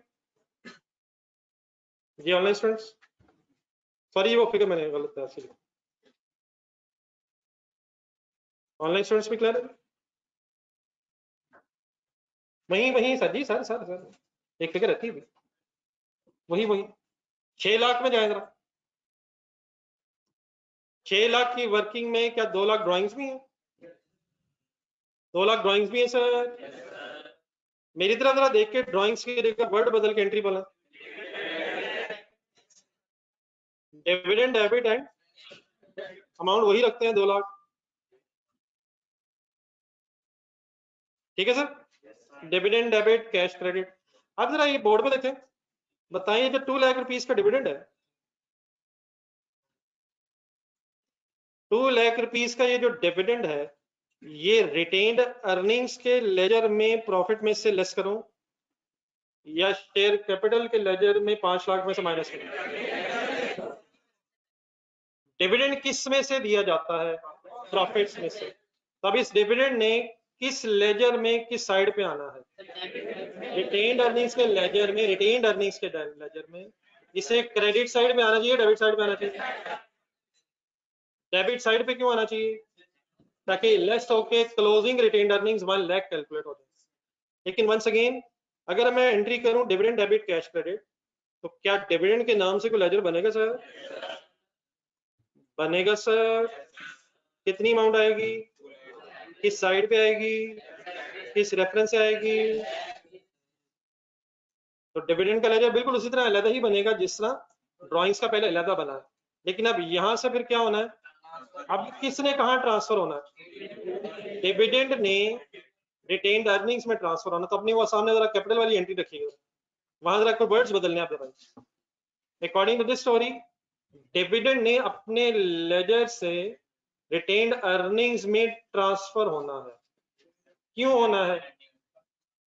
ताकि क्लोजिंग रिटेन्ड अर्निंग्स कैलकुलेट हो सके। तो काइंडली कुछ हेल्प करेंगे, क्या एंट्री होनी चाहिए एक और? डिविडेंड क्रेडिट क्यों? ताकि वो अपनी लेजर में से खत्म हो जाए और वो कहां शिफ्ट हो जाए? क्या डबल एंट्री पूरी बनी? तरतीब से बोले। Retained earnings debit. What is the meaning retained earnings debit? एक मिनट। What is the meaning of retained earning? Undrawn profits. तो क्या ड्रॉ प्रॉफिट ड्रॉ करने से रिटेन्ड अर्निंग्स कम हो जाएंगी? प्रॉफिट जब ड्रॉ करते हैं शेयर होल्डर्स वर्ड क्या यूज होता है? डिविडेंड। तो डिविडेंड के बढ़ने से रिटेन्ड अर्निंग्स कम हो जाएंगे। थोड़ा सा वर्ड बदल लें, किस लेजर में कम हो जाएगा? डिविडेंड के बढ़ने से रिटेन्ड अर्निंग्स बढ़ जाएंगे, कम हो जाएंगे? डिविडेंड के बढ़ने से। तो किसको कहां ट्रांसफर किया मैंने?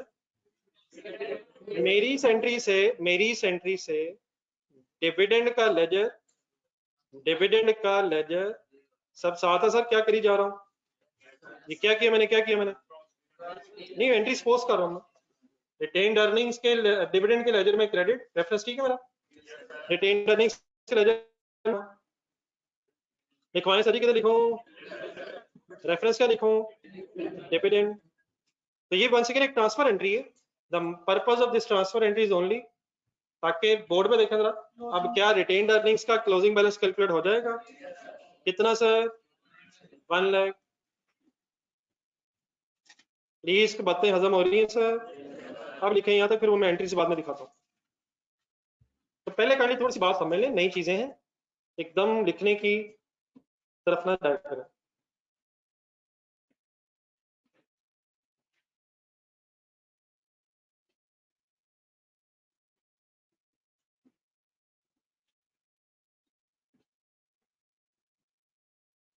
तो कंपनी के केस में, rather than preparing a single capital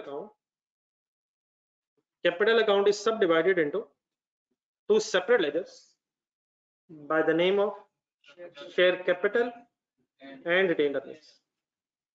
share capital में too much time सर जी, अभी तो देखने का वक्त ही शुरू नहीं हुआ, अभी तो मायूसी अपनी इंतहाओं पे।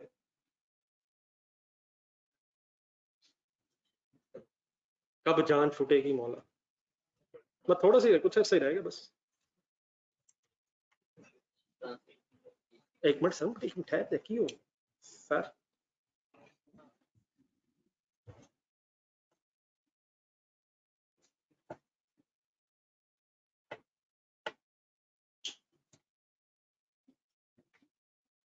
माशाल्लाह जिस जज्बे से आप लोग आज क्लास में आए हैं उसे डेफिनेटली अप्रिशिएट करना चाहिए, लेकिन क्या ये कोई वन ऑफ इवेंट तो नहीं है? अगर यही आपने जज्बा आखिरी दिन तक रखा, जिस दिन सिलेबस खत्म होना है, तो बेटा ये इशू नहीं है। इशू तब बनता है जब क्लासेस मिस होना शुरू हो जाए, हैफेजर्ड क्लासेस नहीं हो तो आपको भी अगले दिन कुछ समझ नहीं आएगा। मतलब फॉर एग्जांपल आज जो मैंने बातें आपके सामने की हैं, अगर फॉर एग्जांपल किसी ने आज ये नहीं सुनी तो कल तो उसे बिल्कुल ठीक समझ आ जाए। ऐसे नहीं है, हर चीज लिंक्ड होती है, और ये डेफिनेटली हमारे पास इतना टाइम नहीं होता कि जो पहले चीजें एक्सप्लेन हो जाए वो बाद में उसी तरह एक्सप्लेन हो सके। तो अगर आप साथ साथ चलेंगे तो कोई इशू नहीं है, प्रॉब्लम सिर्फ तभी बनता है जब रेगुलरिटी ना हो। क्या मैं एक्सपेक्ट करूं कि इंशाल्लाह आप लोग रेगुलर आएंगे? आवाजें इतनी कम क्यों आई हैं सर, क्या इरादा भी नहीं है यार?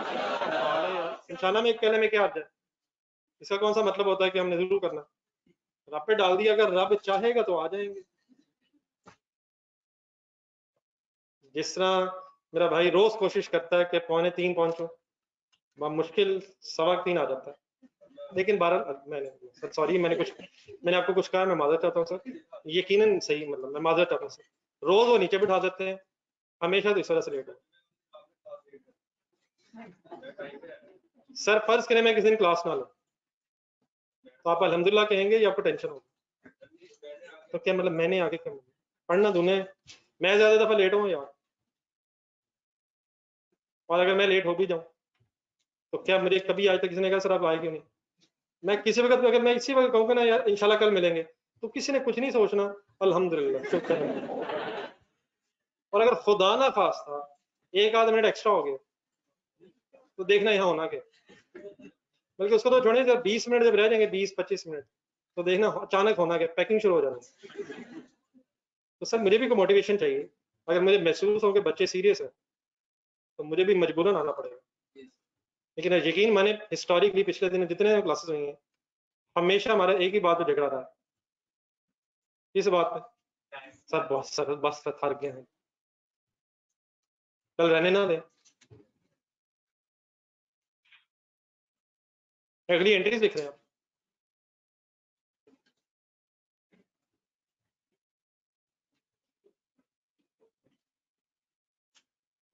कल कितने बजे मुलाकात होगी? ये अब्दुल सर,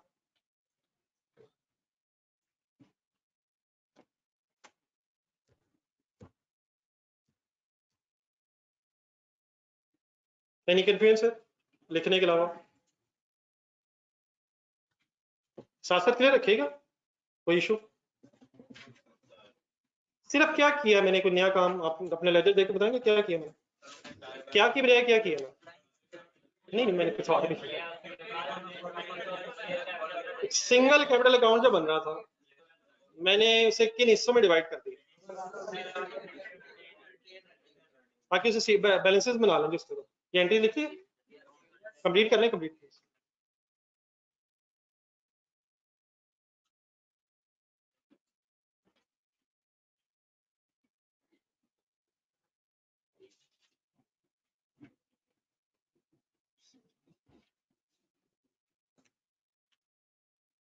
ये जरा 1 मिनट मुबश्शिर साहब।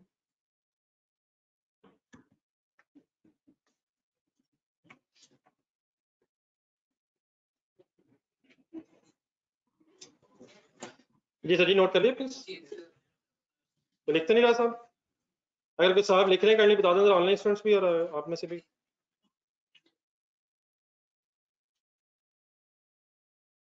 चलिए सर जी, सीडी बनाएंगे इनका just. What is the closing balance of this share capital account?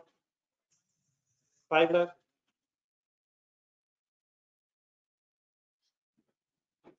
Retained earnings नहीं, 3 लाख टोटल बेटा, 1 lakh closing.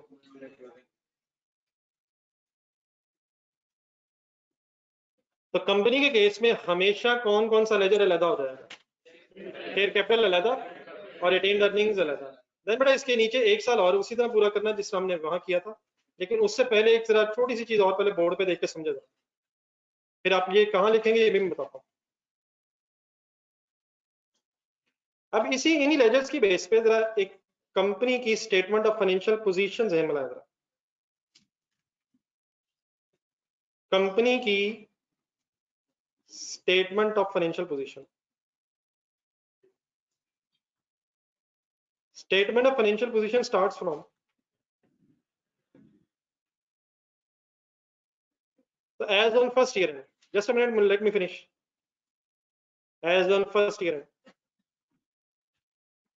First year end आ गया इन फिगर्स की बेस पे, तो अगर कंपनी की स्टेटमेंट फाइनेंशियल पोजीशन बना रहे हो, स्टेटमेंट ऑफ फाइनेंशियल पोजीशन, तो starting point definitely means definitely assets. फिर एसेट्स में पहले कौन से? Non current assets. तो ये सारी टर्मिनोलॉजी चेंज नहीं होनी, तो ऐसे परेशान भी ना रहिएगा, वैसे चेंजेस इंशाल्लाह साथ साथ जहां जहां होंगी फिर बताता हूँ। देन फिर करंट एसेट्स, ठीक है sir. Then non current assets और करंट एसेट्स का एक टोटल हो जाएगा सर। देन सर उसके आगे हेडिंग क्या होती थी? चल एक मिनट बैठ, कैपिटल एंड लायबिलिटीज। अब यहाँ जो वर्ड है कैपिटल की जगह एक नया वर्ड आ जाएगा, इक्विटी। बल्कि नया तो नहीं शायद कहना चाहिए, जिस जमाने में मैंने आपको बताया था वर्ड कैपिटल, उसी वक्त मैंने आपको बताया था कि ऑल्टरनेटिवली इक्विटी वर्ड भी कैपिटल के लिए है, लेकिन यहाँ वर्ड कैपिटल अब यूज ही नहीं होना, उसकी जगह वर्ड हो जाएगा equity. Equity, just a minute वो मैं बात करता हूँ। हेडिंग होगी capital and sorry equity and liabilities. कौन सी हेडिंग की जगह कौन सी होगी? तो वहां ठीक है, सोल प्रोप्राइटर में तो कैपिटल भी वर्ड चलता है, इक्विटी भी बोला जा सकता है, लेकिन कंपनी में इक्विटी ही वर्ड है। लेकिन इक्विटी में आना क्या है, अब अपने लेजर्स देखें। शेयर कैपिटल की figure statement of financial position में शेयर होल्डर्स को अलहदा नजर आएगी। मीन्स टू से फॉर एग्जांपल पिछला अगर आप लेजर जेन में लाएं तो वहां 6 लाख इकट्ठा आना था, लेकिन ज्यादा then combined 6 lakh share capital के सामने कितनी अमाउंट आ गई? जो अमाउंट ओनर्स ने इन्वेस्ट की है। और अगर ओनर ने कोई पैसे बिजनेस से कमाए हैं लेकिन उसमें से उन्होंने अभी डिविडेंड नहीं लिया है, तो उन पैसों का नाम क्या हो गया? रिटेन्ड अर्निंग्स की फिगर कितनी आ गई? 1 लाख। ऑब्वियसली इन दोनों को मिला के total equity means total capital कितना है? वो 6 लाख ही है, लेकिन the presentation of share capital and retained earnings is separately presented in statement of financial position. कौन सी चीज जो इकट्ठी नजर आती थी अब किन नामों के साथ अलग-अलग नजर आएगी? कैपिटल की अमाउंट पहले जो इकट्ठी नजर आ जाती थी, अब वो शेयर कैपिटल और रिटेन्ड अर्निंग्स के नाम से अलग नजर आएगी। देन उसके बाद अल्हम्दुलिल्लाह there is no change, non current liabilities आएंगी। नहीं बेटा, नेट प्रॉफिट कहाँ है? सर जी ना करें, याद है आने दें यार। रिटेन्ड अर्निंग्स का लेजर देखें, रिटेन्ड अर्निंग का लेजर देखें मेरा भाई, क्या ये लाख नेट प्रॉफिट में से डिविडेंड लेस करके आया है, या क्या इस लाख में फिर 3 लाख जमा कर दूं यार? ऐसे तो ना कराओ यार। तो ये वर्किंग कहाँ हो गई है? ये कहीं हम वर्किंग्स में किया करेंगे, ये रिटेन्ड अर्निंग्स के लेजर्स वगैरह बनाया करेंगे, और उसका कौन सा बैलेंस बस यहाँ आया करेगा, closing balances finally statement of financial position. 5 lakh मैंने कौन सा लिखा, सीडी। 1 लाख कौन सा लिखा है? तो सीडी बैलेंसेस इंशाल्लाह हम कैसे कैलकुलेट किया करेंगे, कहीं वर्किंग्स में, और वहां से स्टेटमेंट ऑफ फाइनेंशियल पोजीशन में सिर्फ सीडी लेके बात खत्म करते हैं। Is the closing equity 6 lakh, closing equity 6 lakh comprising of 5 lakh share capital and 1 lakh retained earnings. चलो आगे, नेक्स्ट हेडिंग बड़ा वही है, कौन सी? कोई अगर लॉन्ग टर्म लोन लिया हुआ है तो नॉन करंट लायबिलिटीज में आएगा। ठीक है, मैं एग्जांपल्स नहीं उनकी लिख रहा, ये सिर्फ दिखा इसलिए रहा हूं कि what is the only change, current liabilities उसके बाद एज इट इज आएंगी, टोटल हो जाएगा इंशाल्लाह। सही कर रहे होंगे तो सब कुछ मैच हो जाएगा, तो वो कोई इशू नहीं है। द ओनली डिफरेंस है कि अगर कंपनी के केस में आप स्टेटमेंट ऑफ फाइनेंशियल पोजीशन बना रहे हो तो टोटल एसेट्स के बाद आपकी हेडिंग क्या होगी, इक्विटी एंड लायबिलिटीज। और इक्विटी के फिलहाल दो कौन से कंपोनेंट्स हमें पता चल गए हैं, share capital and retained earnings. Done sir. Then इस तरह करें, जो आप लेजर्स यहाँ बना रहे हैं उसके नीचे मैंने 1 साल का लेजर अभी एक्सटेंड करना आगे, तो जितनी जगह वहां लगी है तकरीबन उतनी जगह छोड़ दें। उसके नीचे जरा प्रेजेंटेशन बना लें, स्टेटमेंट ऑफ फाइनेंशियल पोजीशन में शेयर कैपिटल और रिटेन्ड अर्निंग्स नजर कैसे आएंगे, और बाकी हेडिंग्स भी इसलिए लिख लें ताकि ये भी कंफ्यूजन ना रहे कि कहीं कोई और चेंज होगी। तो जैसे जैसे इंशाल्लाह चेंजेस आएंगी साथ साथ बताऊंगा, जो इस वक्त डिस्कस होगी वो नोट कर लें। पहले ऊपर से लेके मेरे ख्याल एसेट्स तक लिख लें, बाद में बात नीचे में कर, तो ज्यादा छोटा हो जाएगा। देखो लास्ट लाइन वाले हजरात जरा तैयब कुछ नजर आ जाएगा, आखिरी फिगर रिटेन्ड अर्निंग्स वाले। अब लिख लें, मैं कर देता हूँ ऊपर, अब टेंशन ना लें, ऊपर से लिखना शुरू करें, जैसे मुझे महसूस होगा पहुंच के मार। बल्कि सबसे ऊपर मैंने कंपनी सिर्फ लिख दी है, कंपनी नेम। क्वेश्चन में ढूंढा करेंगे कोई कंपनी नेम अगर है। आपस की प्लीज डिस्कशन अवॉइड किया करें, कोई इशू है तो यकीन माने इसलिए आया नहीं बेटा, ड्राइंग्स का वर्ड तो वैसे ही खत्म हो गया, ड्राइंग का वर्ड अब हमारी बहस से निकल गया है। वो अगर दोबारा कभी सोल प्रोप्राइटरशिप की बहस करेंगे इंडिविजुअल ओनर की तो दोबारा आ जाएगा, वरना कंपनी में कौन सा वर्ड रिप्लेस होके कौन सा बन गया है। The word of drawings is now replaced by the word of dividend in case of the company.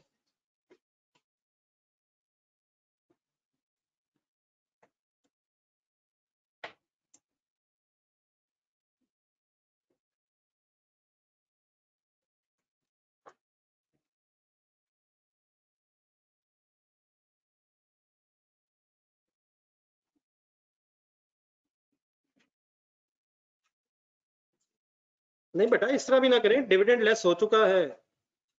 Dividend अब आपको स्टेटमेंट ऑफ फाइनेंशियल पोजीशन में तो डेफिनेटली लेस नजर नहीं आ रहा, लेकिन काइंडली अपना जरा रिटेन्ड अर्निंग्स का लेजर देखें। क्या ये जो 1 लाख की फिगर मैंने रिटेन्ड अर्निंग्स के सामने लिखी है, क्या इस 1 लाख की अमाउंट में से डिविडेंड लेस हो चुका है? तो वो ठीक है, कुछ प्रेजेंटेशन चेंज हो रही है तो स्टेटमेंट ऑफ फाइनेंशियल पोजीशन में वर्किंग नहीं होगी, स्टेटमेंट ऑफ फाइनेंशियल पोजीशन में ये वर्किंग नहीं होगी प्लस माइनस वाली। उसके लिए इंशाल्लाह लेजर्स बनाया करेंगे, बाकी चीजें इंशाल्लाह और डिस्कस करूंगा। हमारे सामने सिर्फ सीडीज आएंगे और लेजर्स कहाँ बना लेंगे वो इंशाल्लाह वर्किंग्स में कहीं बना लिया करेंगे। तो स्टेटमेंट ऑफ फाइनेंशियल पोजीशन में आपको शेयर कैपिटल और रिटेन्ड अर्निंग्स के लेजर का क्लोजिंग बैलेंस बस नजर आया करेगा। डन है? अब बेटा बिलाल नोट करो, ये नोट शेयर करने की जरूरत पड़ेगी तो वो भी कर दूंगा, लेकिन काइंडली कुछ चीजें अपने हाथ से भी लिखें, अपने हाथ से भी लिखें, कुछ चीजें याद करने की कोशिश भी करें, लिख लिख के याद होती हैं।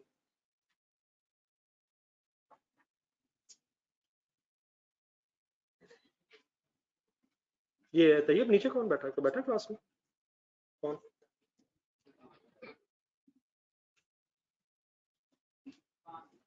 फुरकान साहब है नीचे क्लास में? मिस्टर फुरकान बेटा आगे बैठा कर यार, क्या हो गया? कौन सी चेयर है? फाइनल कर 250 बैठ।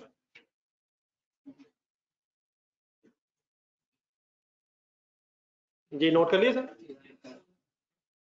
करें जी, नीचे हेडिंग्स पूरी करें। नॉन करंट लाइबिलिटीज में कोई चेंज नहीं, करंट लाइबिलिटीज में हमारी इस बहस में कोई चेंज नहीं। The only new thing is equity and liabilities में share capital and retained earnings.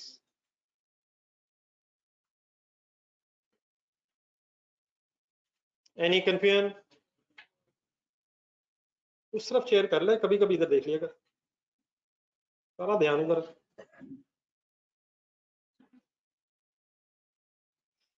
जी कोई नोट तो कर लिए? नोट पूरा कर लिए सर जर्नल स्टूडेंट्स? जिन नोट कर लिए वो जरा लेजर ऊपर बना रहे थे, जगह छोड़ ली ना उसके लिए, उसको एक्सटेंड करें जरा। अगले साल के ब्रॉड डाउन उठाएं, अगले साल के ब्रॉड डाउन उठा लें।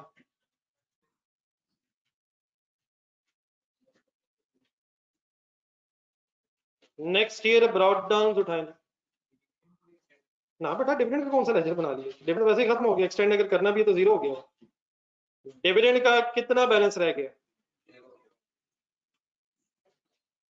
शेयर कैपिटल और रिटेन्ड अर्निंग तो बना रहे थे, इनके सीडीज को बीडी बनाया।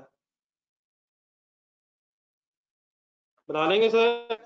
What will be the brought down balance of share capital? Retained earnings 1 lakh. दोबारा अपने पिछले डाटा पे चलिए, मुझे कंप्लीट करवा दें, फिर बाकी लिखे रहा। जो सिंपल इकट्ठा कैपिटल अकाउंट बनाया था उसमें कर ली, वापस जाए please sir, please sir. Profit वाली फिगर्स वही लिखवाएं ताकि ब्रेकअप फिर वही आ जाए। प्रॉफिट कितना आया था बताएं, किस लेजर में लिखूं, किस साइड पे लिखूं, फाइनल कर दें। कितना? 4 लाख। ड्राइंग्स वहां कितनी नजर आ रही हैं? कितनी नजर आ रही हैं? नजर ही कुछ नहीं आ रहा। उधर कितनी नजर आ रही हैं? लफ्ज बदलें, ड्राइंग से वर्ड बदलें। कहाँ लिखूं? इधर कहाँ डेबिट साइड भाईजान, कहाँ डेबिट साइड? कौन से लेजर में डेबिट साइड सर? डिविडेंड कितना? 3,50,000। शेयर कैपिटल में है, एक सेकंड बोर्ड पे देखें। शेयर कैपिटल में कोई इस साल ट्रांजैक्शन अगर नहीं है तो वाइंड अप करें, निकालें, फाइनल करें, सीडीज निकालने दोनों लेजर्स।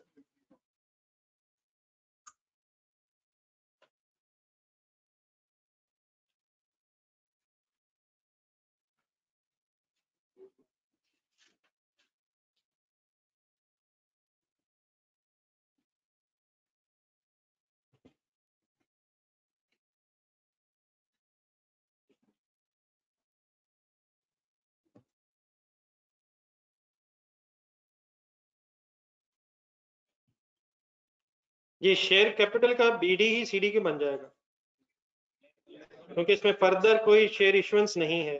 अगर फर्दर शेयर इशू होते तो क्या डबल एंट्री करते? ये जो बातें होती है ना, जब ये बातें शुरू हो जाए, एंट्री क्या करते क्या करते, इसमें पार्टिसिपेशन बड़ा जरूरी है, वरना बात बनती नहीं है। क्या एंट्री करते? Cash, debit, share capital, obviously credit. फिर ये चेंज हो जाता, जो शेयर कैपिटल का क्लोजिंग बनता वो बनना चाहिए था, लेकिन अगर चेंज नहीं आया तो ब्रॉड डाउन ही carry down as it is बन गया। रिटेन्ड अर्निंग्स के लेजर में जाएं, 5 लाख हो गया टोटल, तो 150 सीडी समझ आता है। 1 lakh broad down retained earnings पिछले साल से आ रही हैं, वो लाख, और इस साल फर्दर कितने अनड्रॉन प्रॉफिट्स हैं। तो शायद वो काम जो हमें वर्किंग करनी पड़ रही थी, जरा दोबारा देखें, जरा 6,50,000 नजर आता है। तो सेग्रीगेशन से एक स्टेट में फायदा ये भी नजर आ रहा है कि हमें वो सेग्रीगेशन की भी जरूरत नहीं है, वहां से स्टेट में पता चल रहा है कि ओनर्स ने इन्वेस्ट कितना किया हुआ है, 5 लाख, और कितने प्रॉफिट्स उनके हैं जो कमा लिए लेकिन ड्रॉ नहीं किए, वो 150,000। बाकी 5 लाख प्लस 150, टोटल इक्विटी अभी भी कितनी है? 6,50,000 है। यहां तक फिगर्स जो आई हैं क्लियर होगी?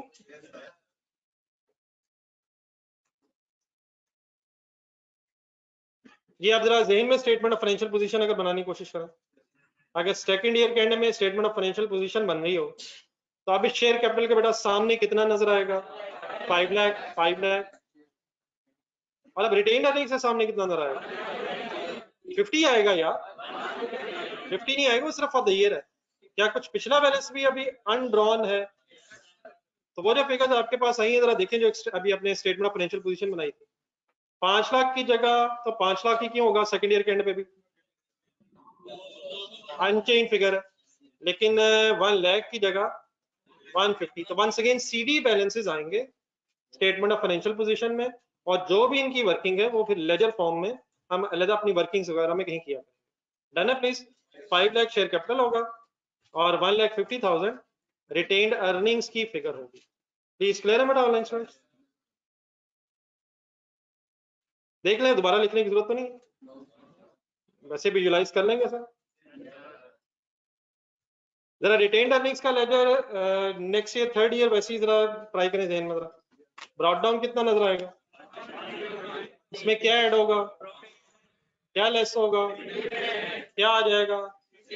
तो मेरी तरफ देख के जरा यहाँ से ऑनवर्ड्स 4 चीजें जो रिटेन्ड अर्निंग्स के लेजर में है वो अब टिप्स पे होनी चाहिए। Brought down retained earnings plus profit minus dividend is equal to closing. Sorry मैंने आपको सही नहीं बोलने दिया, जरा इंडिविजुअली बोलना।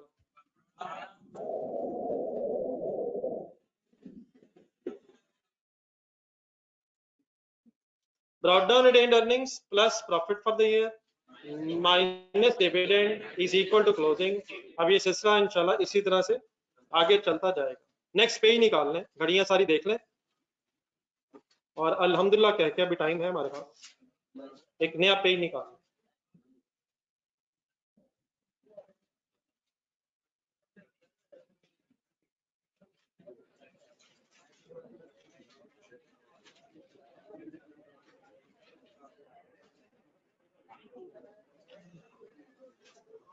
ये आप में से जो आज नए हजरात आए क्लास में, आपके पास बुक्स अवेलेबल है?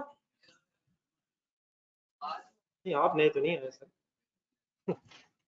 जो हजरात नए हैं इनके पास वॉल्यूम 1 अवेलेबल है? जिन हजरात के पास नहीं जरा बता दें ताकि मुझे पता चले। कोई नहीं मसला, साथ वाले के पास, आपके पास क्यों नहीं? घर रह गया मतलब मैं ये तो नहीं पूछा। घर तो सबका ही रह गया, मेरे पास भी नहीं।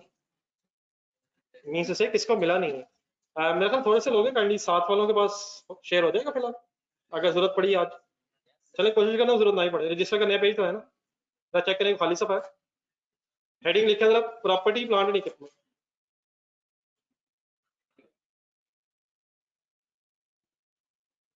जी बेटा ऑनलाइन स्टूडेंट्स इंशाल्लाह टेंशन ना लें, आपका कुछ ना कुछ कर लेंगे। आप पढ़ने वाले लोग हैं, आपकी टेंशन नहीं हो रही। बस कर दें सर, बस कर दें sir. Property plant and equipment.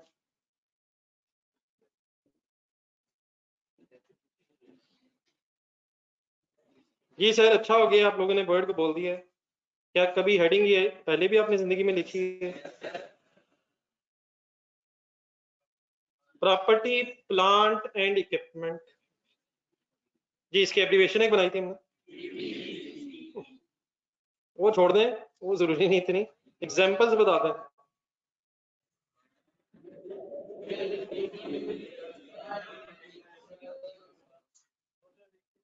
चले बाकी मैं बताता हूँ। ब्रैकेट में लिखे आइए 16, ये याद अकाउंटिंग स्टैंडर्ड्स के बेस पे बेटा डिस्कशन है सारी।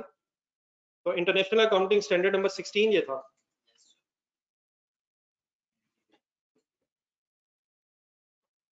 These are those tangible assets। अब ये लिखने की जरूरत नहीं इस वक्त, वैसे जहन में जरा रिवाइज कर लेते हैं। ये टेंजिबल एसेट्स के लिए वर्ड है। टेंजिबल मींस जिनकी फिजिकल एग्जिस्टेंस होती है, which are held for use and they have a useful life of more than 1 year। For example land, building, plant and machinery, motor vehicles, furniture, equipment, etc। ये सारी चीजें जो मैंने आपके सामने बोली हैं, अगर आपने यूज के लिए रखी हैं बिजनेस में और नॉर्मली इनकी लाइफ 1 साल से ज्यादा होती है, तो these assets are called as property plant and equipment according to the international accounting standard number 16। ये बड़ा हमने डिस्कशन की हुई है पहले, लेकिन इसमें कुछ एक्स्ट्रा चीजें जो पहले हमने डिस्कस नहीं की थी। हमने पहले क्या पढ़ा हुआ है उसकी एक शॉर्ट सी समरी अपने पास लिखना शुरू कर। इनमें ये जो प्रॉपर्टी प्लांट इक्विपमेंट वाली चीजें हैं, लैंड है, बिल्डिंग है, मशीनरी एक्सेट्रा है, अगर कोई भी आप प्रॉपर्टी प्लांट इक्विपमेंट के आइटम खरीदें, एक सेंटेंस लिखें start. Initially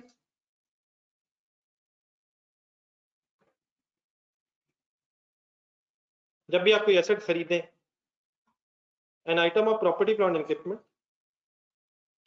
an item of, बल्कि ऊपर हेडिंग के साथ अगर एक एब्रिविएशन बना लें, property plant and equipment, PPE।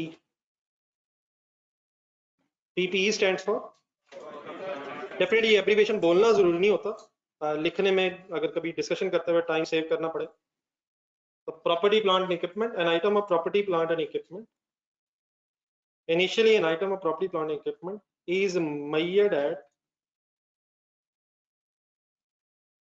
cost, और कॉस्ट का वर्ड जरा अंडरलाइन करो।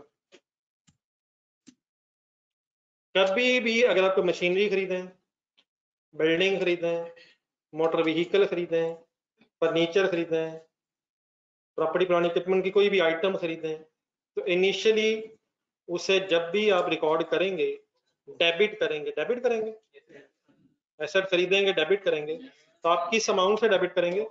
कॉस्ट से डेबिट करेंगे। लेकिन बेटा cost doesn't means purchase price only. कल मेरे कहने पे आपने बहुत कुछ रिवाइज घर में किया, क्या मैं ये अजम्पशन ले सकता हूँ? हरगिज नहीं। आपने पहले सुना हुआ है, मैं रिपीट कर देता हूँ। अगर फॉर एग्जांपल आपने कोई एसेट खरीदा है तो यकीनन उसकी एक परचेज प्राइस होगी, लेकिन उसे अपने बिजनेस प्रेमिसेस तक लाने के लिए कैरेज इनवर्ड्स होगा, इंस्टॉलेशन कॉस्ट होगी, वायरिंग कॉस्ट होगी, all amounts incurred to bring the asset into working condition cost का हिस्सा बन जाएगा। अगर मशीनरी पाकिस्तान से बाहर से कोई इंपोर्ट हो गई है तो कस्टम ड्यूटी भी ऐड हो जाएगी, नॉन रिफंडेबल टैक्सेस भी ऐड हो जाएगी। तो ये सारी चीजें, इंश्योरेंस इन ट्रांसिट वगैरह वगैरह, यकीनन आपने कल रिवाइज किया लग रहा है, लेकिन बाकी उन्हें इसलिए रिवाइज नहीं किया, पहले ही आता है। तो cost doesn't means purchase price.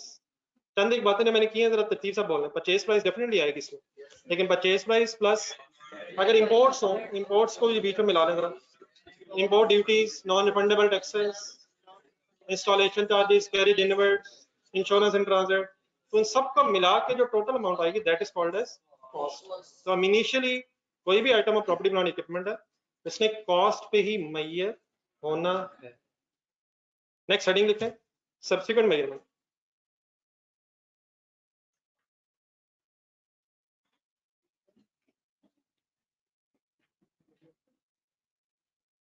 अच्छा, आप में से कुछ हजरात जरा PhD से भी आए हैं, आपको बेटा ये बात जो मैंने अभी की है, कुछ आइडिया है इसका? मुकरना जी का मुझे पता है उसको भी सिलेबस में क्या क्या है, मैंने आज आते हुए पहले पूछा सबसे, मेरा ख्याल है इसका आइडिया है आपको। Cost doesn't only means this, cost components होते हैं, बल्कि आपको तो शायद ज्यादा भी आइडिया है, तो वो भी इंशाल्लाह मैंने आपसे पूछा। किसी कोई कंफ्यूजन बहरहाल किसी नौजवान को? नेक्स्ट हेडिंग मैंने लिखी है सब्सिक्वेंट मेजरमेंट। सब्सिक्वेंट मेजरमेंट से मेरी मुराद क्या है पहले वो समझ लें, बस हेडिंग लिख लें, बाकी जो नीचे मैं कर रहा हूँ वो रुक जाएगा। सब्सिक्वेंट मेजरमेंट मींस है, पहले बल्कि इसी को एक्सप्लेन करना नीचे भी। स्टेट एसेट खरीदने के बाद, एसेट को इनिशियली अपनी बुक्स में डेबिट करने के बाद, जब statement of financial position date आ जाती है, ईयर एंड आ जाता है, तो क्या प्रॉपर्टी प्लांट इक्विपमेंट वाली चीजें आपकी स्टेटमेंट ऑफ फाइनेंशियल पोजीशन में आती हैं? एसेट आपने खरीद लिया या बना लिया, मैन्युफैक्चर कर लिया, खरीदने या बना लेने के बाद ईयर एंड आ गया, स्टेटमेंट ऑफ फाइनेंशियल पोजीशन में नॉन करंट एसेट्स में आया, उसमें फिर ये लैंड, बिल्डिंग, मशीनरी वगैरह आएगी सर। तो subsequent measurement means measurement on balance sheet, देख लें ब्रैकेट में, मेजरमेंट ऑन, बल्कि बैलेंस शीट वर्ड में भी ना सुनो, measurement on statement of financial position.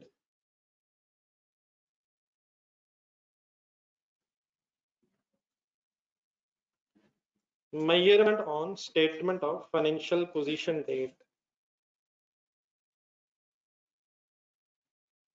Initially जब मैंने ऊपर वाली लाइन में वर्ड लिखा तो उससे मीनिंग उसका उससे मुराद क्या है, मीनिंग क्या है उसका? नहीं, फर्स्ट ईयर मतलब जैसे ही खरीदा है या बनाया है, जैसे ही खरीद, किसी भी दिन, ये जरूरी नहीं कि पीरियड के स्टार्ट पे ही एसेट आया हो, मिड में आया हो, 3 महीने पहले आया हो, 1 महीने पहले आया हो, 15 दिन पहले आया हो, जब भी वो आया है, जब भी वो अवेलेबल फॉर यूज हो गया, ये वर्ड पता है किसी को? जब भी वो अवेलेबल फॉर यूज हो गया तो उसे कॉस्ट पे डेबिट करना। उसके बाद फिर सब्सिक्वेंटली जब statement of financial position date आ जाएगी और ये एसेट अभी भी आपके पास है, तो उसे फिर कैसे मेजर करेंगे? अब हेडिंग को समझ गए? हेडिंग समझ गए सर? किस दिन की बात तकरीबन हो रही है, कह सकते हैं statement of financial position date की बात हो। तो देन बड़ा सब्सिक्वेंट मेजरमेंट के, अब ये बात जरा काइंडली थोड़ी सी पहले सुननी है आपने।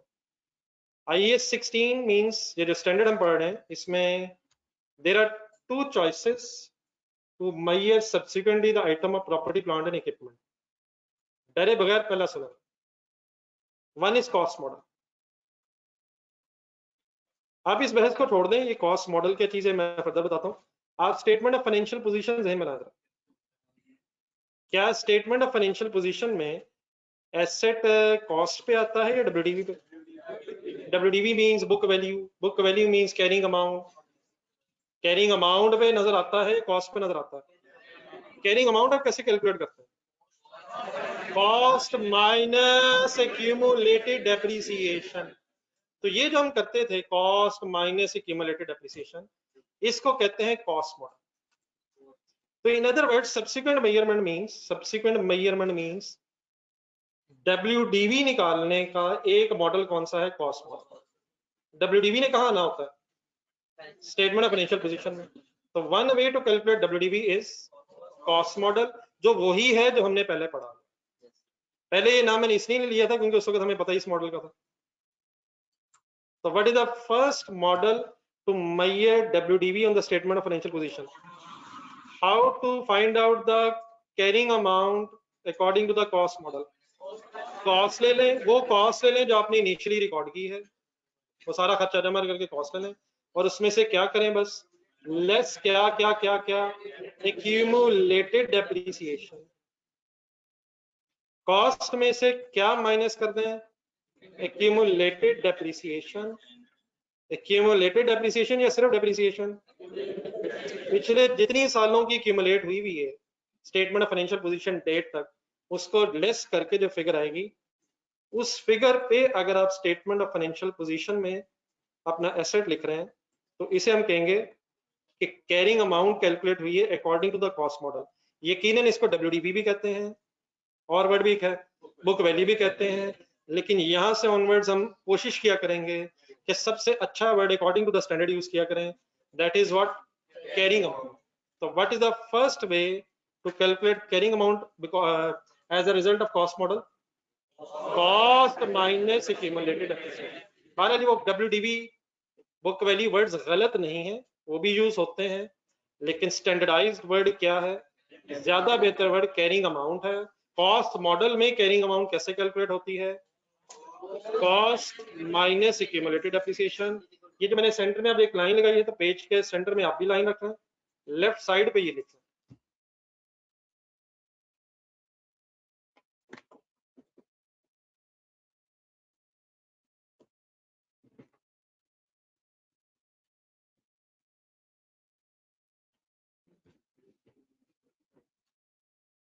बाकी डेफिनेटली बेटा अब ये डेप्रिसिएशन, एक्यूमुलेटेड डेप्रिसिएशन का मीनिंग तो पता है ना सबको?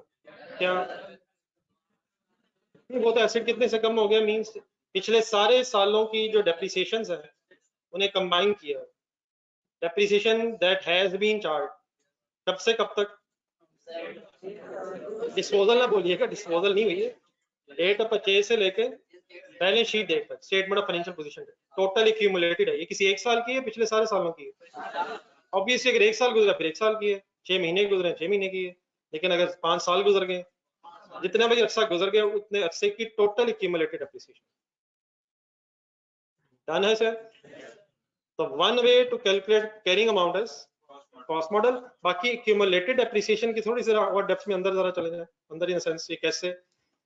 पहले डेप्रिसिएशन कैलकुलेट होती है, फिर डेप्रिसिएशन के 5 मेथड्स हैं सर जी, हैं सर, कौन कौन से हैं? 3 कर दें, बाकी 2 मैं कर दूंगा। Straight line, reducing sum of digits, machine hour, production units, method sir method ही मेथड। तो ये सारी जो स्टोरी कॉस्ट मॉडल वाली है, ये अल्हम्दुलिल्लाह आपने मेरे साथ काफी ज्यादा बहस की हुई है, आपने मेरे साथ काफी बहस की हुई, तो मैं अज्यूम नहीं करूंगा आप टेंशन ना लें, लेकिन इतना अज्यूम जरूर करूंगा कि आपको कॉस्ट माइनस एक्यूमुलेटेड डेप्रिसिएशन का पता है। लेकिन there is another method to calculate carrying amount, ये और बीच में लिखना जरा। सब्सिक्वेंट मेजरमेंट के 2 मॉडल्स हैं। नंबर 1 कौन सा? Cost model. जो नंबर 2 मैं लिखने लगा हूं, ये हमारे लिए नई चीज है, तो पहले सिर्फ अपने वर्ड्स लिखने हैं। सेकंड मॉडल है रिवैल्यूएशन मॉडल।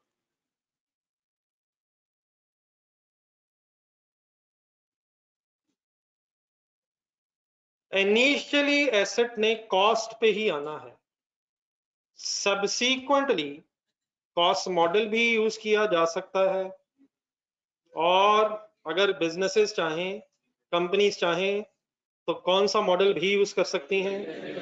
अब रिवैल्यूएशन मॉडल क्या है, कैसे होता है, वो सब कुछ इंशाल्लाह मैंने बताना है, लेकिन इनिशियली इस तरह से जो कंपैरिजन हम कर रहे हैं एक साथ करना जरा। रिवैल्यूएशन मॉडल में क्या होता है, कॉस्ट की जगह रिवैल्यूड अमाउंट वर्ड आ जाता है। रिवैल्यूड अमाउंट है, क्या करें, थोड़ा सा सुन तो नहीं, आपको क्या पता रिवैल्यूड अमाउंट, मुझे बता तो नहीं। कभी आपने मार्केट वाली वर्ड सुना, कभी फेयर वैल्यू वर्ड सुना, वही मार्केट वाली फेयर वैल्यू है। तो revalued amount means fair value की बात हो रही है। तो rather than cost, asset revalued amount पे आ जाएगा। Revalued amount means fair value पे आ जाएगा। फेयर वैल्यू मींस, और देन फिर इस रिवैल्यूड अमाउंट में से लेस करके अगर accumulated depreciation carrying amount find out की जाए, इसमें से क्या लेस करके क्या फाइंड आउट किया जाए, रिवैल्यूड अमाउंट में से अगर accumulated depreciation find out minus करके, sorry, carrying amount find out की जाए, तो आप कौन सा मॉडल यूज कर रहे होंगे? What is the meaning carrying amount? What is the meaning WDV? What is the meaning book value, carrying amount and WDV? असल में ये वो अमाउंट्स है जिन्होंने स्टेटमेंट ऑफ फाइनेंशियल पोजीशन में, दोबारा अपने दिन में स्टार्ट में जाए, नॉन करंट एसेट्स, मशीनरी, किस अमाउंट पे उसने आना, WDV कहते थे। उसी फिगर का नाम क्या है, उसी फिगर का एक और नाम फाइनली क्या है। तो कैरिंग अमाउंट सिंपली मींस, अगर मैं कभी लफ्ज इस्तेमाल करूं carrying amount with respect to property plant equipment, ऐसा ऐसा carrying amount with respect to property plant and equipment, तो आपके जहन में स्टेटमेंट ऑफ फाइनेंशियल पोजीशन आनी चाहिए। और नॉन करंट एसेट्स में जो एसेट के सामने अमाउंट्स आनी, उनकी बात हो रही है, और डेफिनेटली WDV की बात हो रही है। WDV या बुक वैल्यू ही की बात हो रही है, लेकिन काइंडली कौन सा वर्ड हजम करने की कोशिश करें। तो revalued amount simply means fair value, rather than कि आप कॉस्ट में से क्यूमुलेटेड एप्रिसिएशन माइनस करें। अगर आप एसेट्स को उनकी मार्केट वैल्यू पे ले आए और फिर उन्हें डेप्रिशिएट करें, तो ये कौन सा मॉडल होता है? तो रिवैल्यूएशन मॉडल में भी कैरिंग अमाउंट आ जाती है, सभी आ जाती है। कैसे आ जाती है यार? तो अब यहां से ऑनवर्ड्स हमने क्या शुरू करना है, रिवैल्यूएशन मॉडल। हेडिंग लिखें,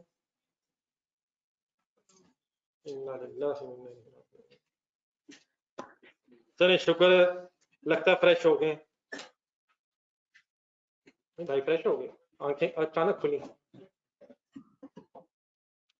वो बेटा ये किन चक्करों में पड़ गए, आंसर दोनों का डिफरेंट आएगा, वो पहले कर तो लो।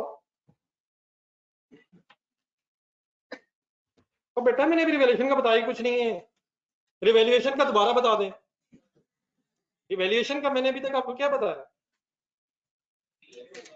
बेटा फिजान जाने दे यार, उससे नहीं, फिजान नहीं, सर उमर साहब, उमर जाने दे, उससे मैं बताने लगा, अभी शुरू करने लगा। मैंने अभी सिर्फ आपको क्या बताया है कि अगर रिवैल्यूएशन मॉडल है तो कौन सा वर्ड किस वर्ड से रिप्लेस हो गया, जल्दी जल्दी, और लेस एक्यूमुलेटेड एप्रिसिएशन हो। अब बेटा अगर रिवैल्यूएशन मॉडल आपने अडॉप्ट करना है तो बुक्स खोलना,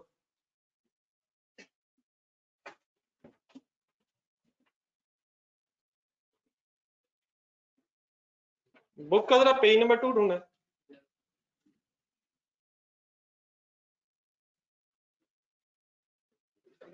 ये कोई टाइम है बुक खोलने का?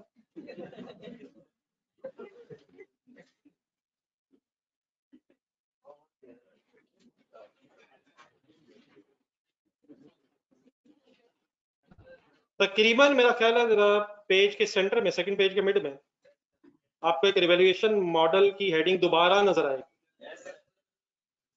एक तो वही चीज है जो मैंने भी लिखवाई है आपको, ये सेकंड जो नीचे है रिवैल्यूएशन मॉडल, मिल गया सर?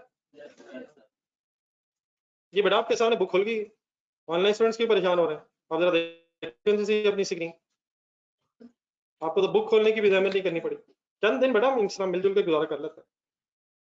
रिवैल्यूएशन मॉडल, पेन रखें जी आप। क्या रिवैल्यूएशन मॉडल अडॉप्ट करना कंपलसरी है? ये और है बीच में, जो अभी लिखा है वो जरा रजिस्टर में एक नजर देखें। कंपनीज अगर चाहें, अच्छा यहाँ से ऑनवर्ड मैं कंपनीज की बातें इसलिए क्या करूंगा क्योंकि हमारी बहस ही कंपनीज की। कंपनीज अगर चाहें तो कॉस्ट मॉडल भी यूज कर सकती हैं और रिवैल्यूएशन मॉडल भी यूज कर सकती हैं, ये चॉइस है। लेकिन अगर कोई कंपनी इस चॉइस को अवेल करके रिवैल्यूएशन मॉडल अडॉप्ट करना चाहती है तो वो अकाउंटिंग कैसे करेगी, अब हम ये डिस्कस करने लगे। अगर कोई कंपनी है जो कॉस्ट मॉडल यूज करना चाह रही है तो वो इनिशियली क्या करे, कॉस्ट पे अपने एसेट को डेबिट करे और सब्सिक्वेंटली क्या करे, accumulated depreciation bye selecting method, bye selecting useful life, rate etcetera, depreciation charge करे और एक्यूमुलेटेड डेप्रिसिएशन को लेस करके कैरिंग अमाउंट बना ले। क्या आपको इन बातों का आइडिया है? लेकिन आपको किस बात का आइडिया नहीं है? तो अब हम उसी तरफ जा रहे हैं। Is revaluation model is compulsory to be adopted? Choice है, लेकिन अगर अडॉप्ट हो जाए तो पहला काम क्या करना है? फर्स्ट सेंटेंस अंडरलाइन कर। If revaluation model is adopted, carrying amount is compared with the fair market value, fair value of the asset at the date of revaluation। ये सेंटेंस जरा दो दफा बोल दो, किसको किससे कंपेयर करना?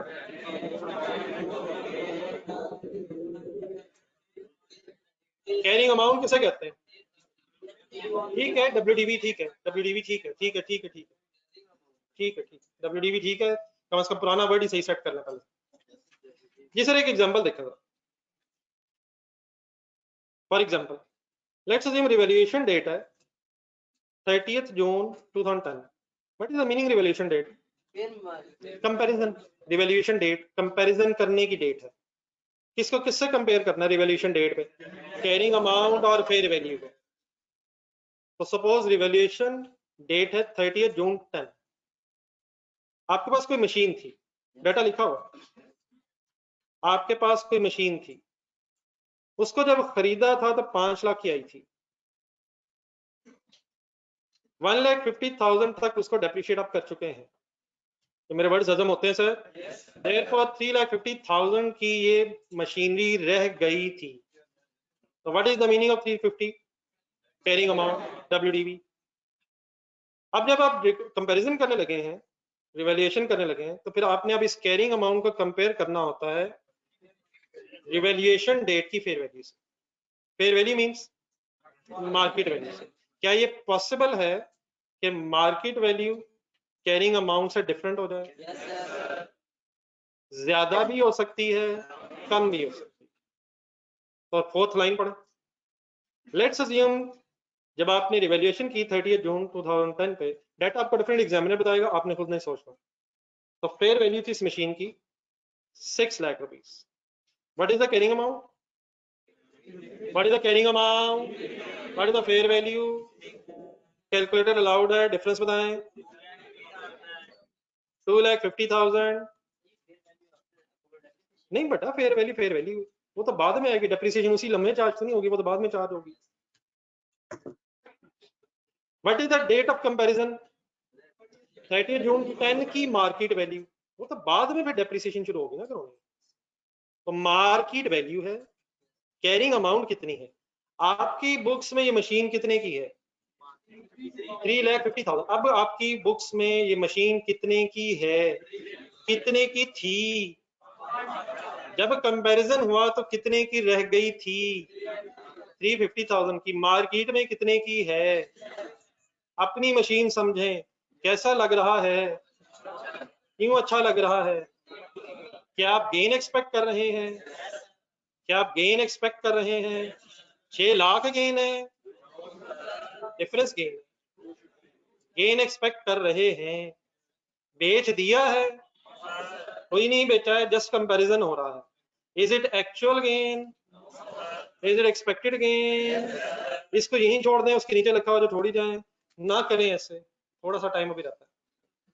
एक सेकंड पॉइंट ढूंढे जरा, एक रिवॉल्यूशन ढूंढे, एक और एग्जांपल लिखिए 30 जून 15, इसी पेज पे, नेक्स्ट पेज पे 30 जून 15। वो एग्जांपल में क्या होना है अभी मैंने कुछ नहीं बताया, सिर्फ आपके सामने मैंने फिगर्स रखी हैं। तो अनदर एग्जांपल जिसका उससे कोई लिंक नहीं है, लेट्स से एक बिल्डिंग है 30 जून 15 पे, कितने की खरीदी थी, कितने की रह गई है 30 जून 15 पे? 11 लाख की, 4 लाख डेप्रिशिएट होके 11 लाख की कैरिंग अमाउंट रह गई है। 15 लाख की रह गई है या 11 लाख की रह गई है? 15 लाख की थी, कितने की रह गई है? अब ये बिल्डिंग मेरी समझ लें, नहीं अभी आप बच्चे हैं ना जरा। लेट्स अज्यूम इस बिल्डिंग की मार्केट वैल्यू 1.5 लाख रह गई है। अचानक आवाज किधर गई है? डिफरेंस लें, डिफरेंस लें, डिफरेंस लें। 950 मुझे कैसा लगना चाहिए? हम नॉर्मल लोग हैं, पहले मेरा ख्याल ये फाइनल करना है। 950,000 ठीक है सर, अल्लाह नसीब है सर, अगर वो हो सकता है तो इंशाल्लाह ये अल्हम्दुलिल्लाह। मैं क्या कर लेता अगर जीरो रह जाती, तो अल्हम्दुलिल्लाह कुछ तो रह गई है, लेकिन कितने से मार्केट वैल्यू कम होगी, कितने से? क्या ये गेन एक्सपेक्टेड है? हमें कैसे पता चलेगा कि गेन है लॉस है यार? अगर फेयर वैल्यू ज्यादा है, फर्स्ट एग्जांपल देखें, अगर फेयर वैल्यू कैरिंग अमाउंट से ज्यादा है तो गेन है, और अगर फेयर वैल्यू कैरिंग अमाउंट से कम है, क्या ये एक्चुअल लॉस है? ना ये एक्चुअल लॉस है, ना वो एक्चुअल गेन है। ये जस्ट एक कंपैरिजन किया है फॉर द पर्पस के पता चले कि गेन एक्सपेक्टेड है या लॉस एक्सपेक्टेड है।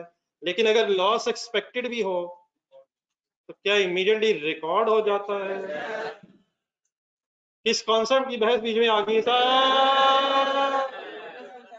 तो ये बहस इंशाल्लाह कल दोबारा यहीं से शुरू करेंगे, लेकिन कल से बैग कब बंद हुआ करेगा? जब मैं कहूंगा कि इंशाल्लाह बाकी बहस कल करें, वरना बार बार बैग खोलना पड़ता ना करें। इस तरह की हरकतें छोड़नी पड़ेगी। कब से? क्या कोई एतराज नहीं उठाएगा भी 5 मिनट रहते हैं? 20 मिनट क्लास भी लेट शुरू हुई है, 20 या 25 मुसलसल अब काउंट करना पड़ेगा मुझे। अल्लाह हाफिज।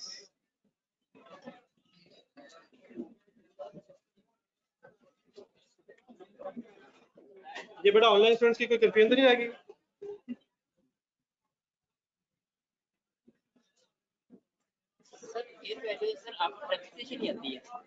तो बेटा जाने दे, उसका यार का माल है, मार्केट वैल्यू डेप्रिशिएट कब होती है? वो तो बाद में हम करेंगे तो होगी ना। तो हमने डेप्रिसिएशन चार्ज की होगी ना, मार्केट वाले ने थोड़ी की होगी, उन्हें क्या पता मार्केट वैल्यू क्या होती है? उन्हें